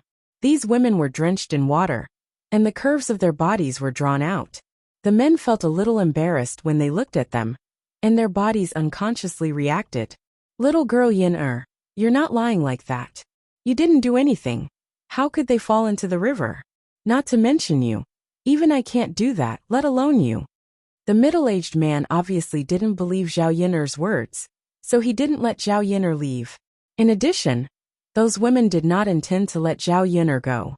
They insisted that Zhao Yin'er pushed them. Zhao Yin'er's pair of cold eyes swept over the several women, and sneered. You said that I pushed you. Don't you know whether I touched you or not? Hearing Zhao Yin'er's words, some women felt guilty, but they still insisted that it was Zhao Yin'er. You pushed them. Well, since you said that I pushed you, how about this? Then do you dare to swear that if I didn't push you, you will be struck by lightning and die a horrible death? The women looked at each other. They really didn't dare to swear an oath.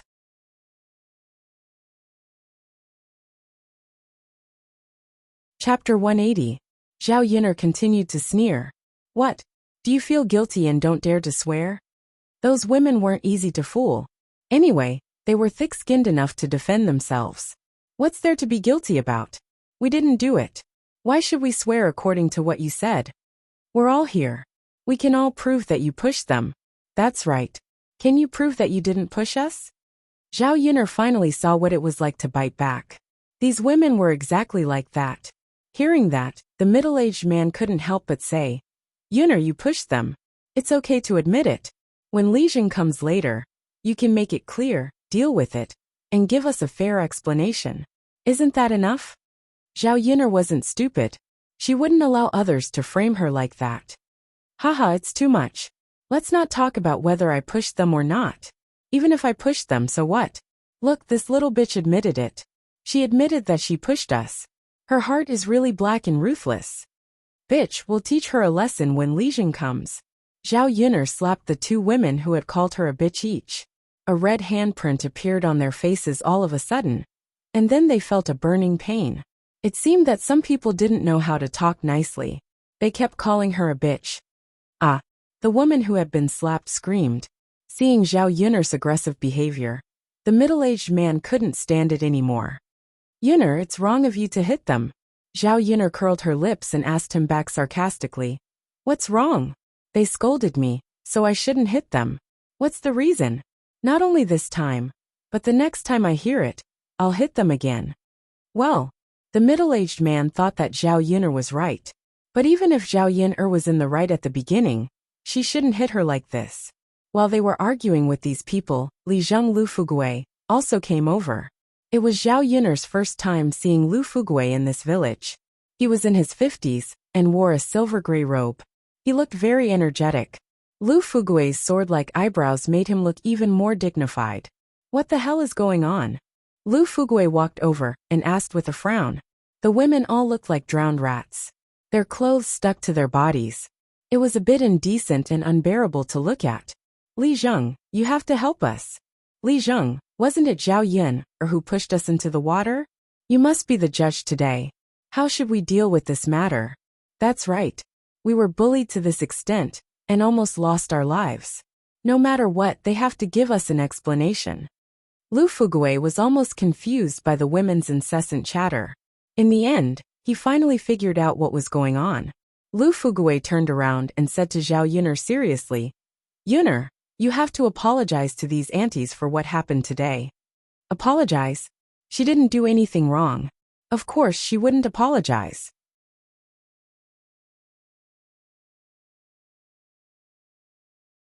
Chapter 181. That's right, Li Zheng. You're deliberately biased. We're like drowned rats. When we go back, we'll definitely get sick. You have to compensate us for the medical expenses and the money to nourish our bodies, right? In the end, these women were unwilling to let go of Zhao Yin'er so easily. At the same time, they also wanted to get some benefits from Zhao Yin'er. Lu Fugui looked at Zhao Yin'er and said to the women, Yin'er just needs to apologize. You can forget about asking her to compensate. It's not that I'm biased towards her, but she can't live alone with a child. It's not easy.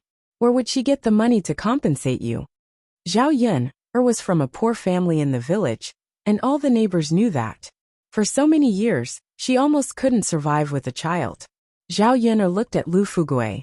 Putting aside the fact that Lu Fugui didn't know the truth of the matter before asking her to apologize, he was really biased towards her. From the way Lu Fugui looked at her, Zhao Yin'er caught Lu Fugui's guilt. Yes, guilt. The way Lu Fugui looked at her was similar to the way Zhao Baoshan looked at her. It was obvious that he had done something wrong and felt sorry for her. Zhao Yin'er remembered what Zhao Tianan said that day. Now it seemed that it was true. Lu Fugui was also involved in her pregnancy before marriage. It doesn't matter if she doesn't have money. Doesn't old Zhao's family still have money? Let's go back and ask old Zhao's family for it. Anyway, she's old Zhao's granddaughter. We haven't separated from the family yet, so we have to be responsible. Yes, ask old Zhao's family for it. Old Zhao's family is rich. Lu Fugui's head hurt even more. He was most afraid of dealing with trivial matters in the village. Often, the villagers would look for him when they quarreled. When he was dealing with it, the two sides would start arguing. It was fine if it happened once or twice, but it gave him a headache when he often heard these people arguing in his ear. Lu Fugui rubbed his forehead and said a few words to the women. All right, stop arguing. What are you talking about? Do you think old Zhao's family will compensate you if you go?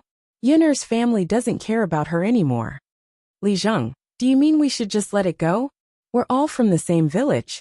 Let's turn big problems into small ones and small ones into nothing. Lu Fugui said with a sigh. That won't do. Li Zheng, you are too unfair.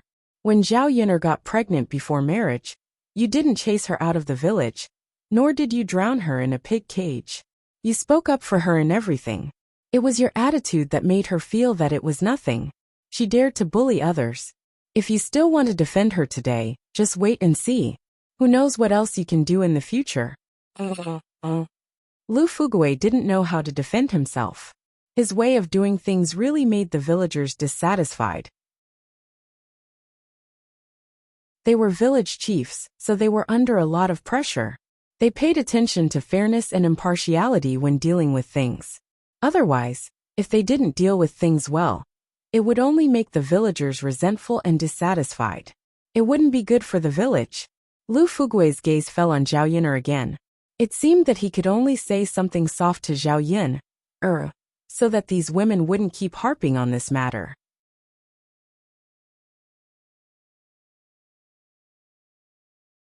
Chapter 182.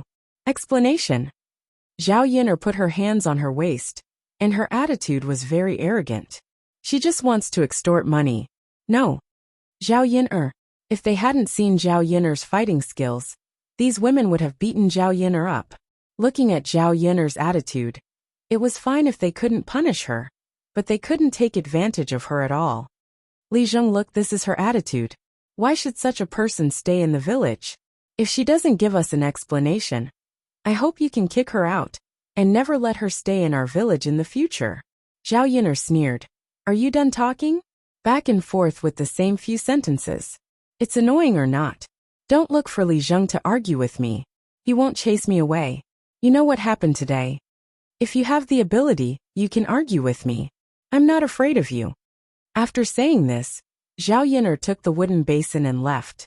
That nagging was really annoying. Before she left, the middle-aged man reached out to stop her, but Zhao Yin'er dodged him. After seeing Zhao Yin'er's fighting skills, the middle-aged man began to believe Zhao Yin'er's words. She didn't need to use her hands to push people into the water. Who is she? Li Zheng. These women still wanted to say something, but the middle-aged man next to them said, Sisters, what happened today is just your side of the story. You can't provide any evidence. After all, no one saw it, and Li Zheng can't judge. If you feel uncomfortable, you'd better find Zhao Yin'er to settle the score. Don't make things difficult for Li Zheng. The middle-aged man's words were pertinent, and the women also felt guilty. It was true that they threw the stone first. Before they fell into the water, Zhao Yin'er didn't push them, and they fell into the water. What bad luck. Forget it. We'll settle the score with her later. We don't need to trouble Li Zheng with this matter. Let's go back. Otherwise, it's not good to catch a cold. It's so cold now. Tisk, if you didn't mention it, I wouldn't have felt it. Now that you mention it, I do feel a little cold. Hurry up and go back. The women left in twos and threes. Because of what the middle-aged man said, They felt that if they continued, they would definitely tell Lu Fugui what they saw and Zhao Yun'er's original explanation. In the end, she was still afraid that if this matter was really investigated and Li Zheng found out the truth, not only would he not pursue Zhao Yun'er, but he would also reprimand them. After the women left, Lu Fugui finally let out a sigh of relief. The look that Zhao Yun'er gave him before she left made Lu Fugui feel that there was a deep meaning behind it, as if she was warning him. Lu Fugui's heart trembled at the thought of what happened 3 years ago. Zhao Yun'er wouldn't tell anyone about this, right? If word got out, he wouldn't be able to stay as Li Zheng for long. After doing such a thing, how could he expect the people in the village to trust him in the future? Of course, he had always felt that he had let Zhao Yun'er down in this matter. With a sigh, Lu Fugui walked in the direction of his home.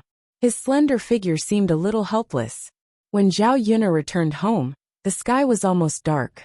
When Dauda saw that Zhao Yun'er had returned, he looked up at Zhao Yun'er and said, "Mother, why are you so late?" Grandmother called little uncle back. "Only Daudu is here."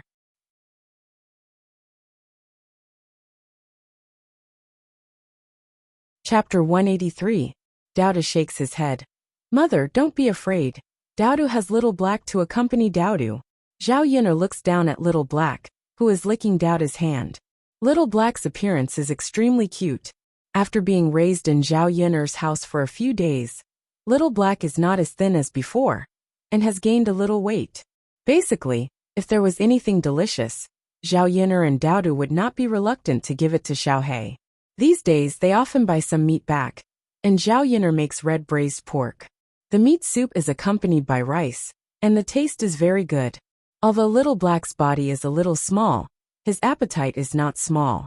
Basically, he can eat a bowl of rice every meal. Now that he has grown into a furry little thing, after spending so much time with Zhao Yun'er and Daudu, Little Black is even more attached to Daudu and Zhao Yun'er. Naturally, Daudu is also very fond of Little Black. Whenever he is free, Daudu likes to hug Little Black. If Zhao Yun'er didn't allow it, Daudu would probably take Little Black to sleep with him. Zhao Yun'er now hopes that Little Black can grow up faster. In the future, not only can he guard the door, he can also follow Daudu behind, and he can also protect Daudu.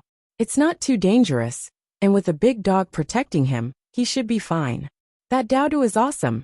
Zhao Yun'er smiles and kisses Daudu's forehead. Daudu smiles shyly. "Mother, why are you wet?" Daudu touches Zhao Yun'er's body and finds that it is wet. Zhao Yun'er didn't say what happened by the river, and even if she did, Daudu wouldn't understand. Even if he understood, Zhao Yun'er doesn't want Daudu to worry about her. Zhao Yun'er only wants this little milk bun to grow up happily under her wings. "Mother went to the river to wash clothes, and accidentally got water on me." "Oh then mother, let's go make a fire and dry your clothes. Otherwise mother will catch a cold." Daudu pulls Zhao Yun'er's hand and starts to drag her into the kitchen. He is so tender at such a young age, but he knows how to care for others. Zhao Yun'er's lips can't help but curve into a gentle smile. This kind of simple life is really good. If she knew how cute this little bun was, this, in her previous life, would have given birth. Zhao Yun'er follows Daudu's instructions and makes a fire in the kitchen, then dries her clothes. At night, she and Daudu go to bed early together. Early the next morning, Hua Chunhua comes to the door and makes a fuss about the separation of accounts, completely separating Zhao Yun'er from old Zhao family's account. The reason why Hua Chunhua was so anxious was because she heard what happened yesterday. Zhao Yun'er is causing trouble, and she is afraid that other people will come looking for trouble because Zhao Yun'er is still in the old Zhao family's account. She doesn't want to be the scapegoat for what Zhao Yun'er did. In addition, if Zhao Yun'er continues to cause trouble like this, her reputation will be even worse, and it will affect the other girls in old Zhao family. She hopes that Zhao Xinhui can marry into a good family, so she can't ruin the future of the other girls in old Zhao family because of Zhao Yun'er's behavior. It seems that only by kicking Zhao Yun'er out of the old Zhao family's account can Zhao Yun'er be considered as not a member of old Zhao family.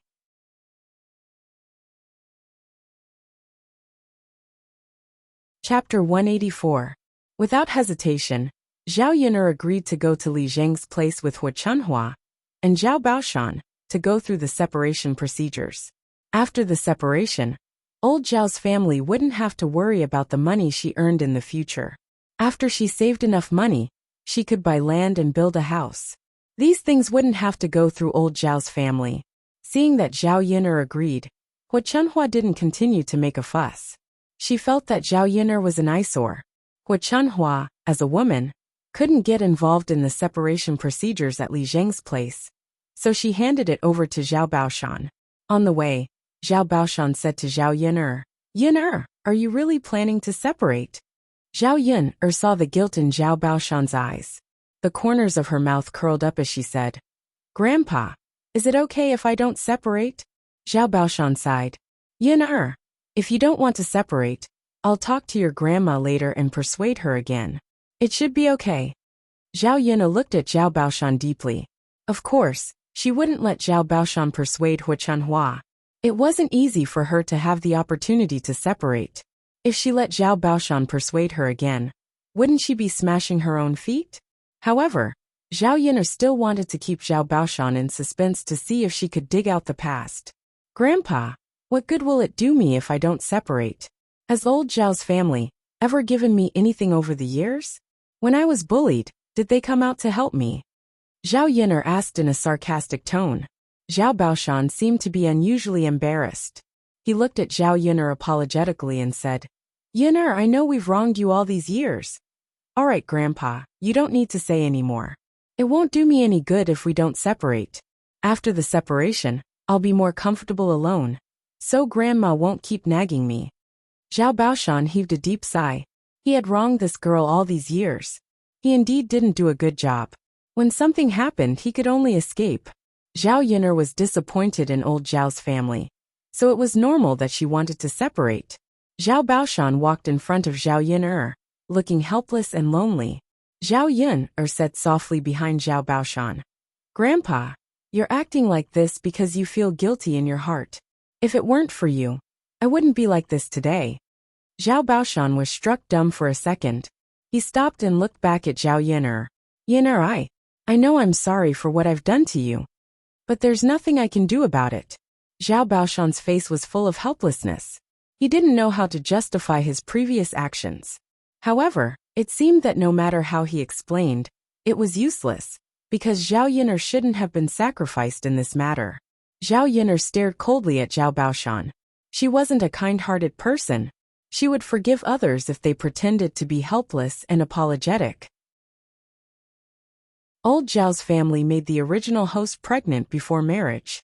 The suffering she had suffered in the past few years wasn't something that could be forgiven by a simple sentence of forgiveness. "There's nothing you can do about it? You have to sacrifice my life just because there's nothing you can do about it?" Zhao Yun'er questioned. This question was asked on behalf of the original host, and she wanted to continue to fish for information from Zhao Baoshan.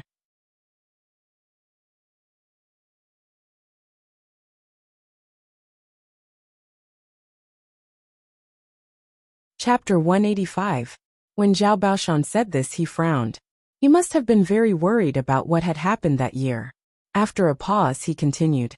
"At that time, Li Zheng came to find us. He said that he needed an innocent girl for a night. He was in a hurry. He gave 100 taels of silver for a night. Grandpa, your father, and your uncle discussed and sent you there." After listening to Zhao Baoshan, Zhao Yun'er roughly knew what had happened. In other words, someone had spent 100 taels of silver to buy an innocent girl for a night. Then, old Zhao's family happened to be short of money, so they sold the original Zhao Yun's body. Unexpectedly, the original Zhao Yun became pregnant after only one night. Damn, it was so ridiculous. How could such a thing happen in this era? Were these people's consciences eaten by dogs back then? Couldn't they sell their family's land if they didn't have money? Would it even reach the point of selling an innocent girl? What, there's no way. That was all nonsense. Damn it, she was so angry. The original Zhao Yun was so pitiful. She was sold by her family for 100 taels of silver. In modern times, 100 taels of silver was equivalent to 100,000 yuan. How could a woman's life not be worth 100,000 yuan? This was a feudal society, not the 21st century. In the 21st century, even if a woman had slept with another man before, she could still get married. However, women in ancient times were different. It was impossible for her to find a good husband if she lost her chastity. Zhao Yun'er guessed that the original Zhao Yun'er was misunderstood after she became pregnant. Zhao Baoshan and the others didn't dare to say the reason, because they were afraid that it would be embarrassing for them if others knew about it. They would be scolded to death for this kind of thing. For money, they really didn't care about anything else. On one hand, they were afraid of being scolded. On the other hand, they were afraid that Liang Jinxiao would make trouble for them. Zhao Yun'er believed that Liang Jinxiao would rather die than sacrifice his own daughter in exchange for money to cure his illness. The original Zhao Yun didn't tell others about it because she didn't want her mother, who she had saved with great difficulty, to have another accident.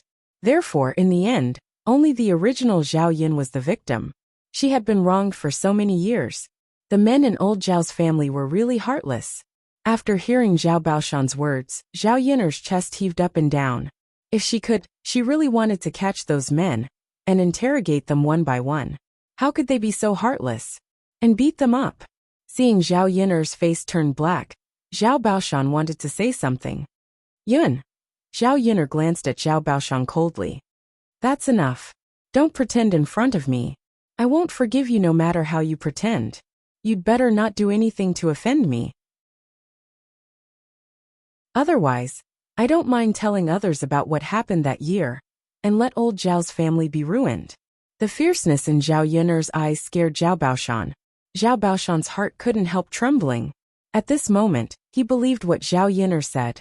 Zhao Yun'er took a few deep breaths to calm herself down. Fortunately, she wasn't the original Zhao Yun. If this kind of thing really happened to her, she would definitely take a knife to kill them.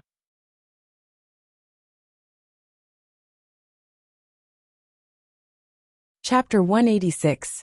Zhao Baoshan nodded at once. Sure, Yun'er, go ahead. I'll tell you everything you want to know. Who's the man who bought me?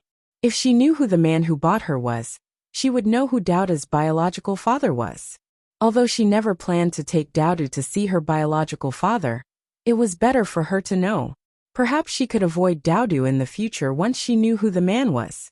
She didn't want her father to take Daoda away from her if he found out about Daoda's existence. Well, Yun'er, Grandpa doesn't know, but what? Zhao Yun'er raised her eyebrows. However, that person's identity shouldn't be simple. Back then, at the foot of our village's mountain, a group of people came and camped there for a period of time. I heard that they were from the imperial court.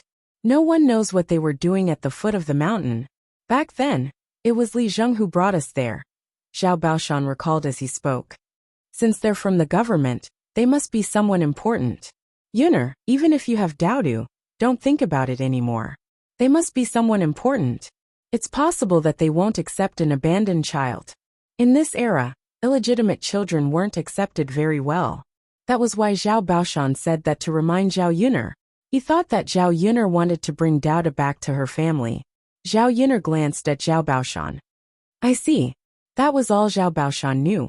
Zhao Yun'er was sure that Daoda's father must be someone important, but she didn't know who he was. After walking for a few minutes, they arrived at Li Zheng's house. After explaining the purpose of their visit, Li Zheng quickly agreed. Perhaps out of guilt, Lu Fugui agreed to bring Zhao Yun'er to Yang City the next day to settle the procedures for the separation of households. Then, he would create a separate female household for Zhao Yun'er. Zhao Yun'er was happy to do so. Zhao Yun'er felt that Lu Fugui's eagerness to help was justified. Since he had participated in this matter, now he had to make some compensation for his actions. After discussing with Lu Fugui, Zhao Yun'er went back. When she reached home, she saw Mulan at her door. She was holding a basket filled with vegetables. Zhao Yun'er greeted Mulan with a smile. Sister-in-law Mulan, why are you here? I'm here to bring you some vegetables. The vegetables in your house haven't grown yet, so you shouldn't have any vegetables to eat now, right? Anyway, I have a lot of vegetables at home, so I brought some over, Mulan said with a smile. Looking at the vegetables in Mulan's basket, Zhao Yun'er didn't refuse. These days, She didn't have any vegetables to eat at home. Basically, they only ate wild vegetables and meat. She wanted to eat some fresh vegetables, especially the ones that were grown in the countryside. Sister-in-law Mulan, you're too polite. Mulan smiled. It's nothing. It's just some vegetables. These things aren't worth much. Basically, every family has some. Moreover, Dowda often tells me what he ate at your place. Yunner, you're so nice. Dowda helped me. It's only right that I give him some food at home. Haha.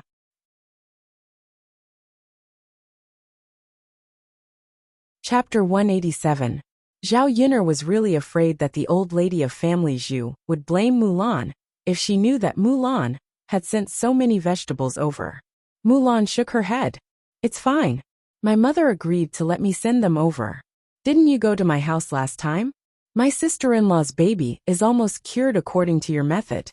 My mother also wants to thank you. Zhao Yunner nodded. So that was the reason. Since that was the case, she felt more at ease after accepting Mulan's dishes. Thank you, sister-in-law Mulan. I'll take them. It's fine. You're welcome, Mulan said with a smile. Zhao Yunner asked Mulan to sit and rest in her house for a while, but Mulan refused. Yunner, I have to go back to work. I can't live without you. Looking at the tiredness on Mulan's face, she knew that she was overworked. Mulan took care of a lot of family Zhu's affairs by herself. It happened to be the busy season of farming, so Mulan was busy every day. Not to mention other things nowadays, men's clothes would be stained with mud. If they were dirty, they would have to wash them every day, which was also a huge project. Mulan's sister-in-law had just given birth to a baby. She was still nursing the baby, so naturally, she wouldn't ask her to help with too many things. Zhao Yunner understood Mulan's difficulties, so she didn't continue to ask Mulan to stay. She said to Mulan, well, sister-in-law Mulan, take care. Okay. Before Mulan left, she looked at Zhao Yunner. She hesitated for a while and wanted to say something. What's wrong, sister-in-law Mulan? Yunner, well, what happened? Looking at Mulan's hesitant expression, Zhao Yunner was both curious and anxious. Mulan sighed. Yunner, there are some things that I have to remind you of. Otherwise, no one will remind you. Zhao Yunner was even more curious. She leaned over and asked, sister-in-law Mulan, what's going on? Yunner, if you meet Lu San in the future, stay away from him. Zhao Yunner frowned, not knowing what Mulan meant. She didn't usually have the chance to interact with Lu San. He was such a disgusting man. In fact, even without Mulan's reminder, Zhao Yunner would have stayed far away from him. However, Mulan's sudden words meant that something must have happened. Sister-in-law Mulan, tell me, did something happen? Being asked by Zhao Yunner, Mulan didn't want to tell her, but she felt that it would be better if Zhao Yunner didn't know about it. After thinking for a while, Mulan told Zhao Yunner what had happened. Yunner, there's a rumor in our village these days. What is it? It has something to do with me? Yeah. It's said that you have a relationship with Lu San, and you seduce Lu San. I don't believe it. But Yunner, I don't believe it. Not because other people don't believe it, but because it's the kind of rumor that can drown people. If you see Lu San in the village, you should stay away from him. Otherwise, if other people see you, they might say something bad. Hearing that, Zhao Yunner nodded. She said to Mulan with gratitude, Mulan, thank you for trusting me and reminding me.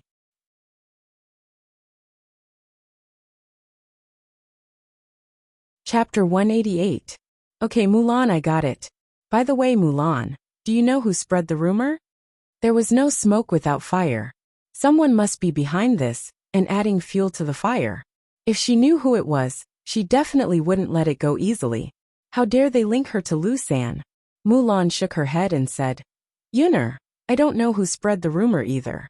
I just heard them talking about it when I was washing clothes by the river. Alright then, sister-in-law Mulan. Yunner, I'm going back now. If there's anything else, let me know. Zhao Yunner nodded. After Mulan left, Zhao Yunner thought for a while. She didn't offend anyone, so why did someone frame her? She thought of a few people in her mind, but she didn't have any evidence, so she couldn't go to them. The next day, Zhao Yunner didn't ask Lu Lei to help her deliver the bullfrog. She went to deliver it herself, and also went to the government office to settle the matters of the separation of households and the establishment of female households. Early in the morning, they went to Yang City in a carriage. When Zhao Baoshan and Lu Fugui were having breakfast, Zhao Yuner went to Fuling restaurant. Now, she just went there every day to weigh in and pay, so it only took about 10 minutes. After Zhao Yuner came back from delivering the bullfrog, Zhao Baoshan asked curiously, "Yuner, where did you go just now?" Zhao Yuner wouldn't tell Zhao Baoshan what she really did, so she replied casually, "Nothing. Lu Lei got some game and asked me to deliver it to the restaurant, so I delivered it on my way." Zhao Baoshan nodded and said, "Well, Yuner, hurry up and eat. I ordered a basket of soup dumplings. They don't taste good when they're cold." Zhao Baoshan said and asked Zhao Yuner to eat. Seeing that Zhao Yuner didn't sit down, Zhao Baoshan said again, "Yuner, it's fine. Sit down and eat. Grandpa will pay for the soup dumplings. You don't need to pay." Zhao Baoshan was very attentive to Zhao Yuner because he felt guilty. Since Zhao Baoshan said so, Zhao Yuner didn't refuse Zhao Baoshan. A steamer of soup dumplings only cost 4 copper coins, which was nothing compared to the money she made from selling the soup dumplings. Even if she ate with a clear conscience. If she didn't eat in the morning, she would be hungry when she returned to the village later. Zhao Yuner finished eating all the soup dumplings. Zhao Baoshan and Lu Fugui also finished eating and waited for Zhao Yuner. After Zhao Yuner finished eating, they went to the magistrate court together. There were many people in the magistrate court, and they were all queuing up. By the time Zhao Yuner finished the procedures, more than an hour had passed.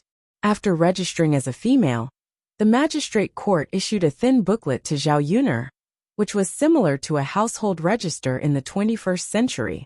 If she lost this booklet, she could go to the magistrate court to register again. In the future, she would still need this certificate to buy and sell land. After the procedures were completed, Zhao Yuner heaved a sigh of relief. From now on, she really had nothing to do with old Zhao's family. No matter how good her life was in the future, she wouldn't care about old Zhao's family. She was also not afraid that they would take advantage of the fact that she didn't have a separate household. After leaving the magistrate court, Zhao Yuner didn't go with Zhao Baoshan and Lu Fugui. Instead, she went to the market to buy some things.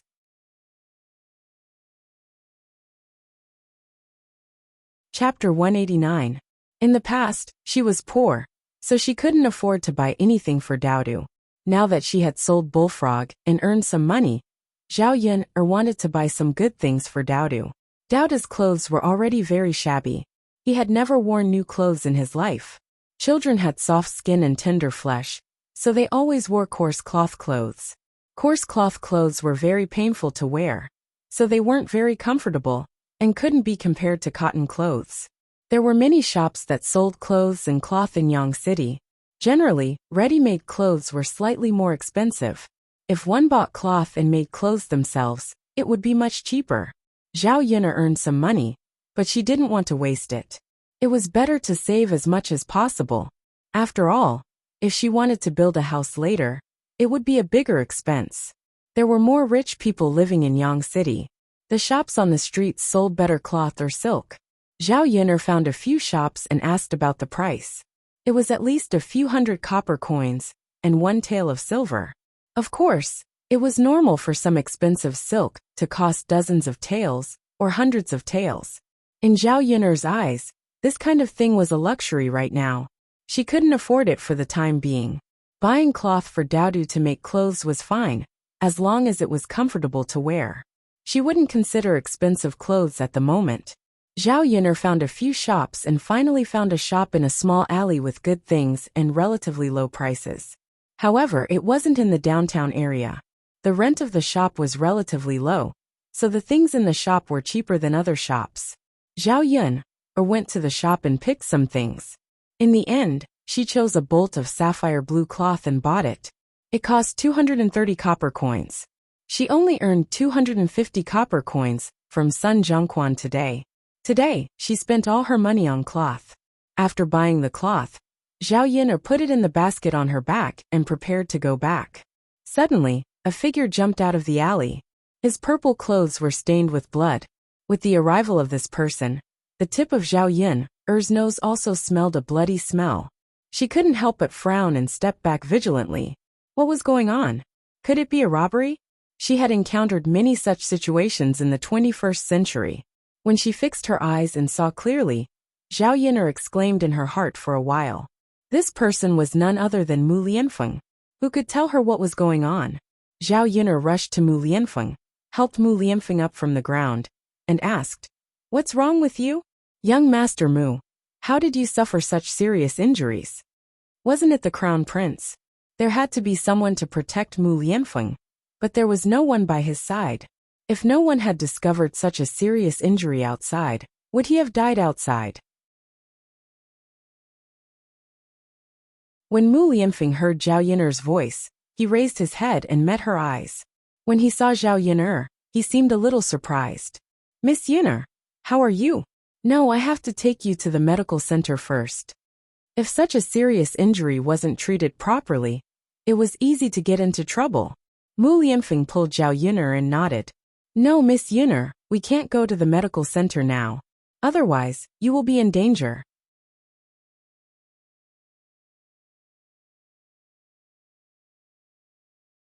Chapter 190. Okay, I'll listen to you. Don't talk. Take a rest first. Zhao Yun'er was curious, but she didn't ask too much. Mu Lianfeng was in such a condition. If she said another word, she would be in more danger. Of course, Zhao Yun'er knew that Mu Lianfeng must have a reason for not letting her go to the clinic. Just like his injuries, there must be some special reason. Zhao Yun'er helped Mu Lianfeng to sit down and let Mu Lianfeng take a breath. Suddenly, another figure appeared in the alley. It was a man in black. His face was covered with a black veil. He was similar to the man Zhao Yun'er saw in the TV series before. The man in black found Mu Lianfeng and Zhao Yun'er and rushed in their direction. Was the man in black's target Mu Lianfeng? When Mu Lianfeng saw the man in black, his dark eyes suddenly became gloomy, and his gaze was very vigilant. Mu Lianfeng protected Zhao Yun'er behind him and whispered in Zhao Yun'er's ear, "Be careful." Zhao Yun'er's heart also tightened. That was to say, the man in black was really dangerous. With Mu Lianfeng's injuries, how could he deal with it? Seeing the man in black rushing over, Mu Lianfeng quickly got up from the ground and confronted the man in black. But in the end, he was seriously injured. He couldn't fight back at all. Soon he was at a disadvantage. The air was filled with an even stronger smell of blood. Zhao Yun'er saw that Mu Lianfeng was at a disadvantage and couldn't help but feel anxious. If this continued, Mu Lianfeng's injuries would be more serious. She was good at fighting, but the man in black obviously knew kung fu. Zhao Yun'er didn't have the confidence to fight back. Looking around, he found a long bamboo pole and rushed over. Regardless of whether it worked or not, he had to at least give it a try. Otherwise, Mu Lianfeng might not be able to hold on and collapse. Zhao Yun'er poked the black-clothed man with her bamboo pole. The black-clothed man paused. Apparently he was hurt by Zhao Yun'er. Zhao Yun'er's behavior should have angered the black-clothed man. The black-clothed man's attention immediately turned to Zhao Yun'er. It seemed that he wanted to deal with Zhao Yun'er first before dealing with Mu Lianfeng. Zhao Yun'er's long bamboo pole was chopped by the black man and broke into 2 pieces. Then, the black-clothed man's long saber stabbed toward Zhao Yun'er. Zhao Yun'er's brows were tightly knitted together. A strong sense of danger also attacked Zhao Yun'er. Fortunately, the training in the police academy was more strict. She also practiced a good set of skills. Although the black-clothed man knew kung fu, he thought that Zhao Yun'er was just an ordinary woman. He didn't expect that Zhao Yun'er would be able to dodge his attack. The black-clothed man was obviously startled, but then he waved his saber more fiercely. He wanted to kill Zhao Yun'er with one blow. Mu Lianfeng's handsome brows were tightly knitted together. He endured the injuries on his body and rushed over, blocking in front of Zhao Yun'er. His arm was cut by a knife again. Looking at the blood that was spilling out, it was a bit too ghastly. Did this man not want to live anymore? For her, wasn't he afraid of death? Looking deeply at Mu Lianfeng, there was an indescribable feeling in her heart. Zhao Yun'er's eyes were filled with resentment at the black-clothed man.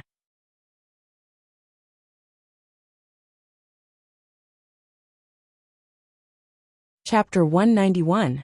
Gotcha! The sound was very crisp. The man in black roared in pain, and his other hand was about to hit Zhao Yun'er. Before he could touch Zhao Yun'er's body, he was thrown over her shoulder by Zhao Yun'er and fell heavily to the ground. Zhao Yun'er immediately stepped down again and stepped on the man in black's chest. The man in black was injured by Zhao Yun'er and couldn't get up. This was not enough. Zhao Yun'er picked up a thick wooden stick on the ground and smashed it on the man in black's head. The man in black lying on the ground fainted directly. Zhao Yun'er probed the man in black's nostrils to see if he was dead or alive. If others wanted to kill her, it was their business. She didn't dare to kill. As a commoner, if he were to kill someone without any connections, he would be sentenced to death, even if he were to go to the magistrate court. It was really not worth it to sacrifice her own life for someone else's life.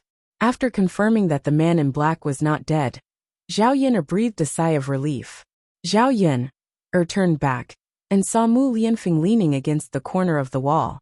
A lot of cold sweat had seeped out of his forehead. His injury was so serious that it was probably very difficult for him to endure. "Are you okay? I'll take you away now." He couldn't go to the clinic, but at least he had to treat the wound. If the blood flow dried up, he probably wouldn't live for long in the future. Mu Lianfeng stared at Zhao Yun'er a few times. Seeing that nothing happened to Zhao Yun'er, his beautiful eyes began to close. "Mu Lianfeng, what's wrong with you? Are you okay?" Zhao Yun'er called a few times, but Mu Lianfeng didn't answer. Fainted? Zhao Yun'er was a little flustered. How could she get such a big man back? Who knew how many dangers were waiting on this street? Since one black-clothed man had appeared, a second black-clothed man would definitely appear. Taking Mu Lianfeng directly to the streets would not work. She had to think of another way. She couldn't ignore Mu Lianfeng. What should she do? As Zhao Yun'er pondered, she realized that Mu Lianfeng couldn't be exposed like this. Zhao Yun'er hurriedly ran to the previous shop and bought a set of cheap coarse clothes. 80 copper coins was already the lowest price in the shop. Zhao Yun'er hurriedly put the coarse clothes on Mu Lianfeng. She rubbed some dust on the ground and smeared it on Mu Lianfeng's face, so that people couldn't see Mu Lianfeng's true appearance. It also made Mu Lianfeng's appearance more similar to that of a country bumpkin. After these modifications, Zhao Yun'er felt that it would not be easy to recognize Mu Lianfeng. If she didn't look carefully, she wouldn't be able to recognize him either. Zhao Yun'er hurriedly found an ox cart and prepared to rent it to go back to the village. Mu Lianfeng was with her, pretending to be a country bumpkin couple, so that they wouldn't attract attention. She didn't want to bring Mu Lianfeng home. She didn't know the way to the Shizi's mansion. Even if she asked around, who knew if they would be stopped on the way? Zhao Yun'er wanted to wait until Mu Lianfeng woke up. The ox cart back to the village cost 30 copper coins. Zhao Yun'er didn't feel bad about the money. After all, it was impossible for her to take Mu Lianfeng to old man whose ox cart. The man driving the ox cart was a middle-aged man. Zhao Yun'er led the ox cart to an alley. Zhao Yun'er asked the man for help. The two of them carried Mu Lianfeng onto the ox cart. The middle-aged man driving the ox cart asked curiously, "Young lady, is this your husband?"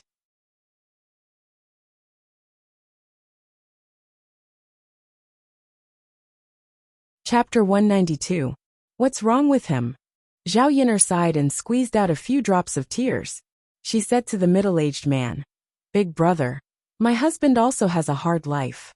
The land in the village was taken over by the bullies. He wanted to come to the government office to complain, but he didn't succeed. He was beaten until he was seriously injured." Perhaps Zhao Yun'er's acting was too realistic. The middle-aged man believed Zhao Yun'er's words a little. He looked at Zhao Yun'er and Mu Lianfeng with some sympathy. People in this era didn't have an easy life. When they were bullied, there was no one to call the shots. After all, they were just ordinary people. The government office didn't have that many connections. If they met a good official, it was fine. If they met a corrupt official or a mediocre official, they couldn't expect the imperial court to uphold justice for them. They could only swallow their own sufferings. "Little sister, let's forget about this matter.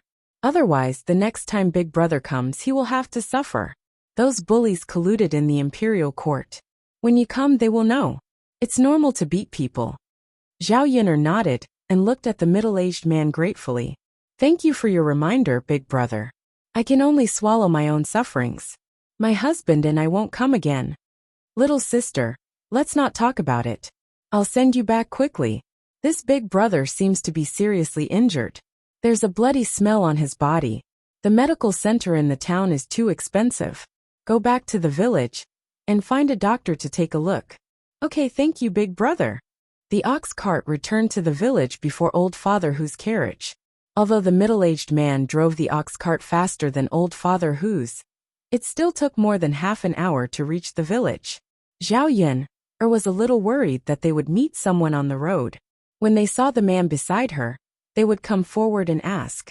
Fortunately, at this time, they were basically helping out in the fields and hadn't returned from the fields. Although they met a few people, they just looked at Zhao Yun'er curiously and didn't ask too much. When they reached the door, Zhao Yun'er heaved a sigh of relief. The middle-aged man helped Zhao Yun'er send Mu Lianfeng into the house before leaving. Perhaps it was because he pitied Zhao Yun'er. And Zhao Yun'er's house was so shabby that he felt that Zhao Yun'er's life was very difficult. So he only charged Zhao Yun'er 20 copper coins. When Mu Lianfeng was brought over, Dao hurried forward and asked Zhao Yun'er, Mother, who is this? Zhao Yun'er touched Dao's face and said, This is your Uncle Feng. After Dao heard this, she was a little surprised. Her beautiful eyes stared at Mu Lianfeng carefully. Finally, she confirmed that the person lying on the bed was indeed Mu Lianfeng. Mother, it's really Uncle Feng. What happened to Uncle Feng? Uncle Feng is injured. He has to recuperate in our house these few days. Dao nodded as if he understood. Mother, is Uncle Feng all right? Is his injury serious? Dao and Mother can take care of Uncle Feng together. Zhao Yun'er glanced at Mu Lianfeng who was lying on the bed. His lips were pale, and it was obvious that it was caused by excessive blood loss. If this wasn't handled properly, he might even lose his life. Zhao Yun'er brought Mu Lianfeng back, but she didn't dare to find a doctor. If she did, the doctor would definitely know that Mu Lianfeng was in her house. There was a man in her house, and she didn't know how the rumors in the village would spread.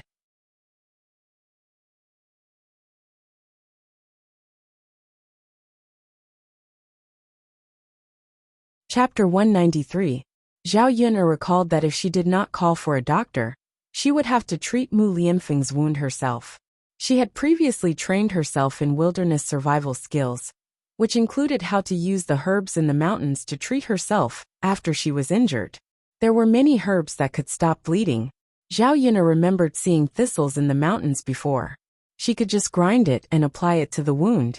Dao, help Mother look after Uncle Feng at home. Mother will go to the mountains to get some herbs to stop your Uncle Feng's bleeding. Dao nodded sensibly. Mother, go ahead.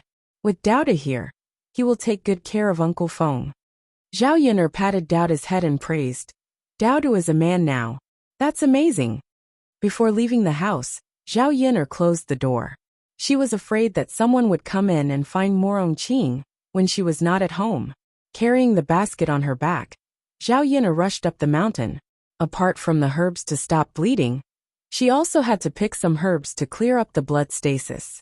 Fortunately, there were all these herbs on the mountain. Otherwise, she would have to go to the doctors to buy them. If she bought them back, she would definitely expose some things. After Zhao Yun'er went up the mountain and got the herbs, she rushed back home without stopping. She did not dare to waste any time. The longer she delayed, the more serious Mu Lianfeng's injury would be. A round trip to the mountains took 1 to 2 hours. In the blink of an eye, it was time for lunch. Zhao Yun'er knew that Dao was hungry. She comforted Dao. Dao, Mother will treat your Uncle Feng's wound first. I will cook for you later, okay? Dao, are you hungry now? Mother, Dao isn't hungry. Why don't you treat Uncle Feng's wound first? Uncle Feng should be in a lot of pain right now. Dao frowned worriedly when he mentioned Mu Lianfeng. All right. Then Mother will treat your Uncle Feng's wound now, Zhao Yun'er said. When she went to wash the herbs and boil the water, Dao also followed her. Looking at Dao's expression, he seemed to be very concerned about Mu Lianfeng's situation. Dao, when Mother left just now, no one came over, right? Great-grandfather shouted from outside, but Douda didn't answer. Otherwise, Grandpa would definitely come in. It seemed that Douda was quite smart. He was only 3 years old, but he already knew how to judge things. Zhao Yin'er couldn't help but praise Douda again. Zhao Yin'er guessed that she didn't go back with old man whose ox cart. Zhao Baoshan thought that something had happened to her, so he came to her house to ask if she had returned. After boiling the water and chopping the herbs, Zhao Yin'er squatted over with a wooden basin and began to help Mu Lianfeng clean and bandage his wound. Mu Lianfeng's clothes were covered with too much blood and could no longer be worn. Zhao Yin'er took off all his clothes. The wound had been there for too long. Some of the wounds and clothes were stuck together. Zhao Yin'er was a little shocked when she saw it. Fortunately, she had been a police officer for so many years. She often saw such scenes and was already used to it. Otherwise, she really couldn't bear it. Facing the stuck flesh, Zhao Yin'er took out a pair of scissors and could only cut it open. Otherwise, the herbs couldn't be applied to the wound.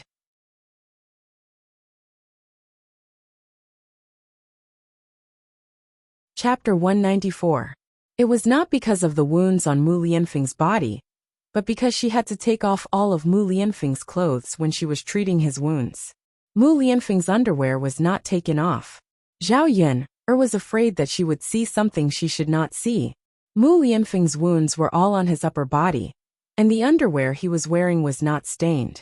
After taking off Mu Lianfeng's shirt, Mu Lianfeng's naked body was presented in front of Zhao Yin'er.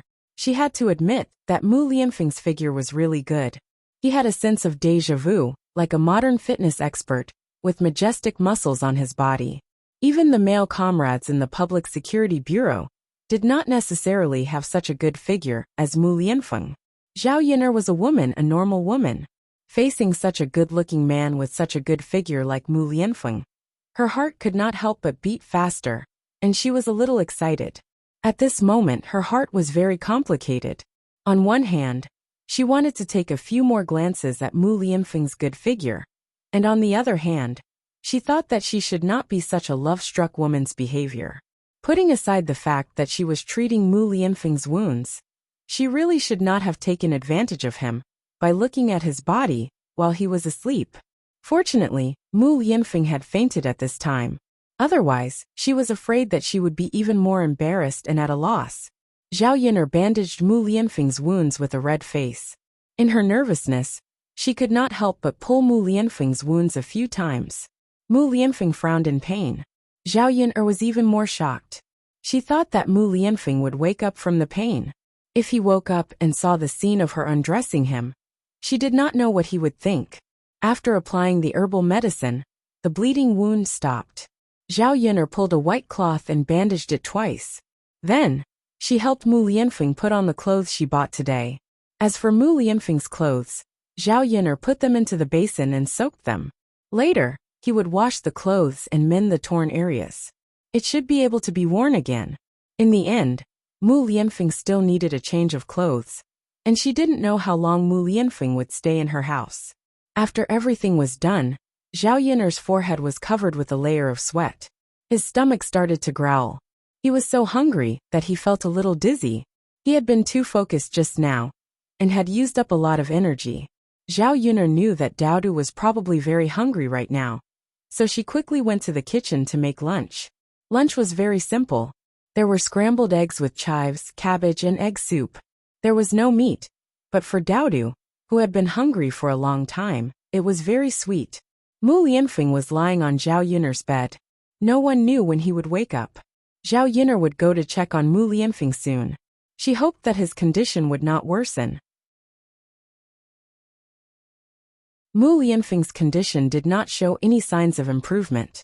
She still had to find a doctor to treat Mu Lianfeng's wounds. "Mother, when will Uncle Feng wake up?" Douda asked in a soft and cute voice. Zhao Yin'er shook her head. "Mother doesn't know. I hope it will be soon." "Oh, Uncle Feng must be fine. Otherwise, Douda doesn't know when he will have a father in the future." Douda held his little face and put his hands on the table. He looked thoughtful. Zhao Yin'er was drinking water. Because of Douda's words, she suddenly choked. Cough, cough.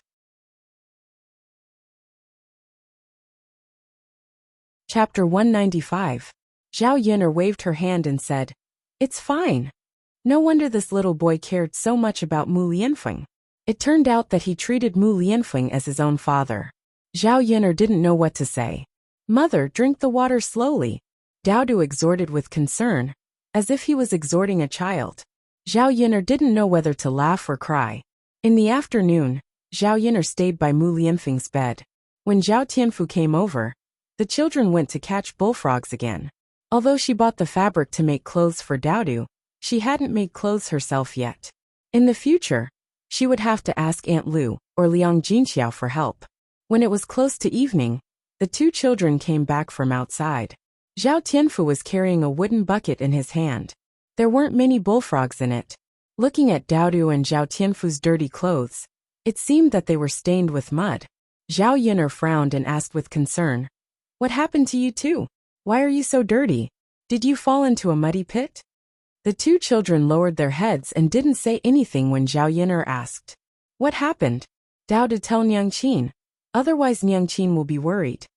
Zhao Yin'er's voice was rubbing. The two children were so dirty that they were probably afraid of being scolded by her. Generally, children in the countryside who were so dirty would be beaten when they returned home. The two children were afraid because of this. "Mother, when Uncle and I were catching bullfrogs, Dao Du accidentally fell into a mud pit. We helped Dao to pull him up, so we got dirty too," Dao Du whispered. As he spoke, he secretly glanced at Zhao Yin'er. "Is Dao Du okay?" Dao Du shook his head. "Mother, Dao Du is fine. It's just that his clothes are dirtier than ours." Zhao Yin'er finally breathed a sigh of relief. As long as they were fine, it was fine. She was afraid that something had happened to the children. Dao Du was Qin Heilan's youngest son, and he was usually the apple of her eye. He was also spoiled by Qin Heilan. During these days, he often followed Dao Du behind and helped catch bullfrogs. His original naughty character had changed a lot. He also became polite to Zhao Yin'er. Although Zhao Yin'er and Qin Heilan were not on good terms, they would not involve the children in the grievances between adults. Dao Du helped catch bullfrogs, and Zhao Yin'er gave him some candy like other children. It was good that nothing had happened to Go Dan. If something had happened to him, who knew how Qin Heilan would continue to cause trouble? However, Gooden's clothes were dirty. Zhao Yin'er was worried that the child would not be able to explain it clearly. Qin Heilan would involve Zhao Yin'er again. Zhao Yin'er patted Dao Du and Zhao Tianfu's heads. "Okay, wait a moment. I'll boil some water first. Wash up and change your clothes later. We'll be ready to eat later." "Okay." The two children nodded obediently. There wasn't enough water in the hanging pot, so Zhao Yin'er had to boil another big pot. The wood fire in the countryside was very strong, so the water boiled quickly. The pot of water boiled quickly. Zhao Yin'er poured the water into the wooden basin and mixed it with cold water. After testing the temperature of the water, she let the two children sit in. "Come, I'll help you wash up," Zhao Yin'er said.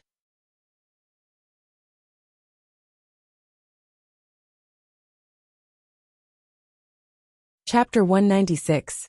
He dilly-dallied a little before sitting in the wooden tub to take a bath. "Tianfu, what's wrong?" Zhao Yin'er asked. Zhao Tianfu blushed, glanced at Zhao Yin'er and whispered, "Second sister, can I bathe myself?" Zhao Yin'er was stunned, and only after a while did she understand what Zhao Tianfu meant. This child was probably shy. After all, he was already 8 years old and had a certain level of awareness. If Zhao Yin'er helped him bathe, she would definitely see his body. Zhao Yin'er smiled. "Of course you can. Tianfu is now a man. You don't need second sister to help you bathe, right?" Zhao Tianfu nodded shyly. After Dao Du heard this, he also said to Zhao Yin'er, "Mother, Dao Du is now a man. Can Dao Du bathe by himself?" Zhao Yin'er was amused by Dao Du's adorable look.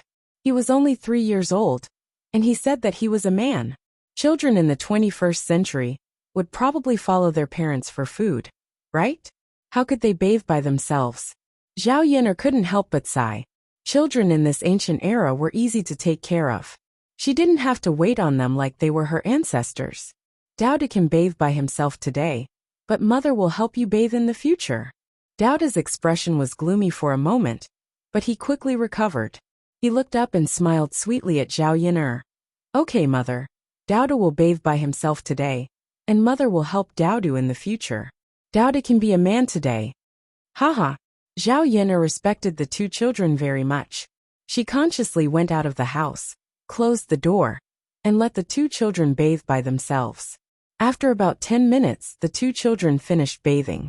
After changing into a clean set of clothes, Zhao Yin'er prepared to bring out the dishes and prepare to eat. Just as Zhao Yin'er turned to enter the kitchen, a sharp curse sounded behind her. Qin Hailan came over with Gooden. Gooden's body, shoes, and trousers were full of mud, and his face and hands were dirty, like a little mud man. Zhao Yin'er's eyebrows twitched.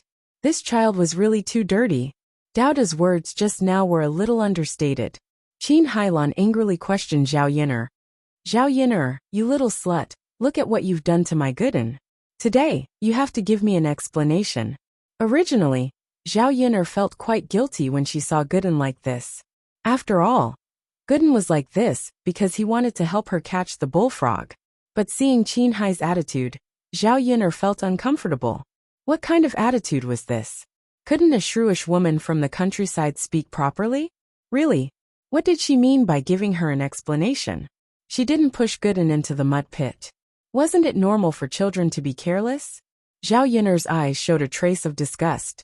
She said to Qin Hailan unhappily, a mad dog biting people. You'd better get out of my way. Otherwise, don't blame me for being rude. Qin Hailan was also angered by Zhao Yin'er's arrogance. She screamed again in a sharp voice.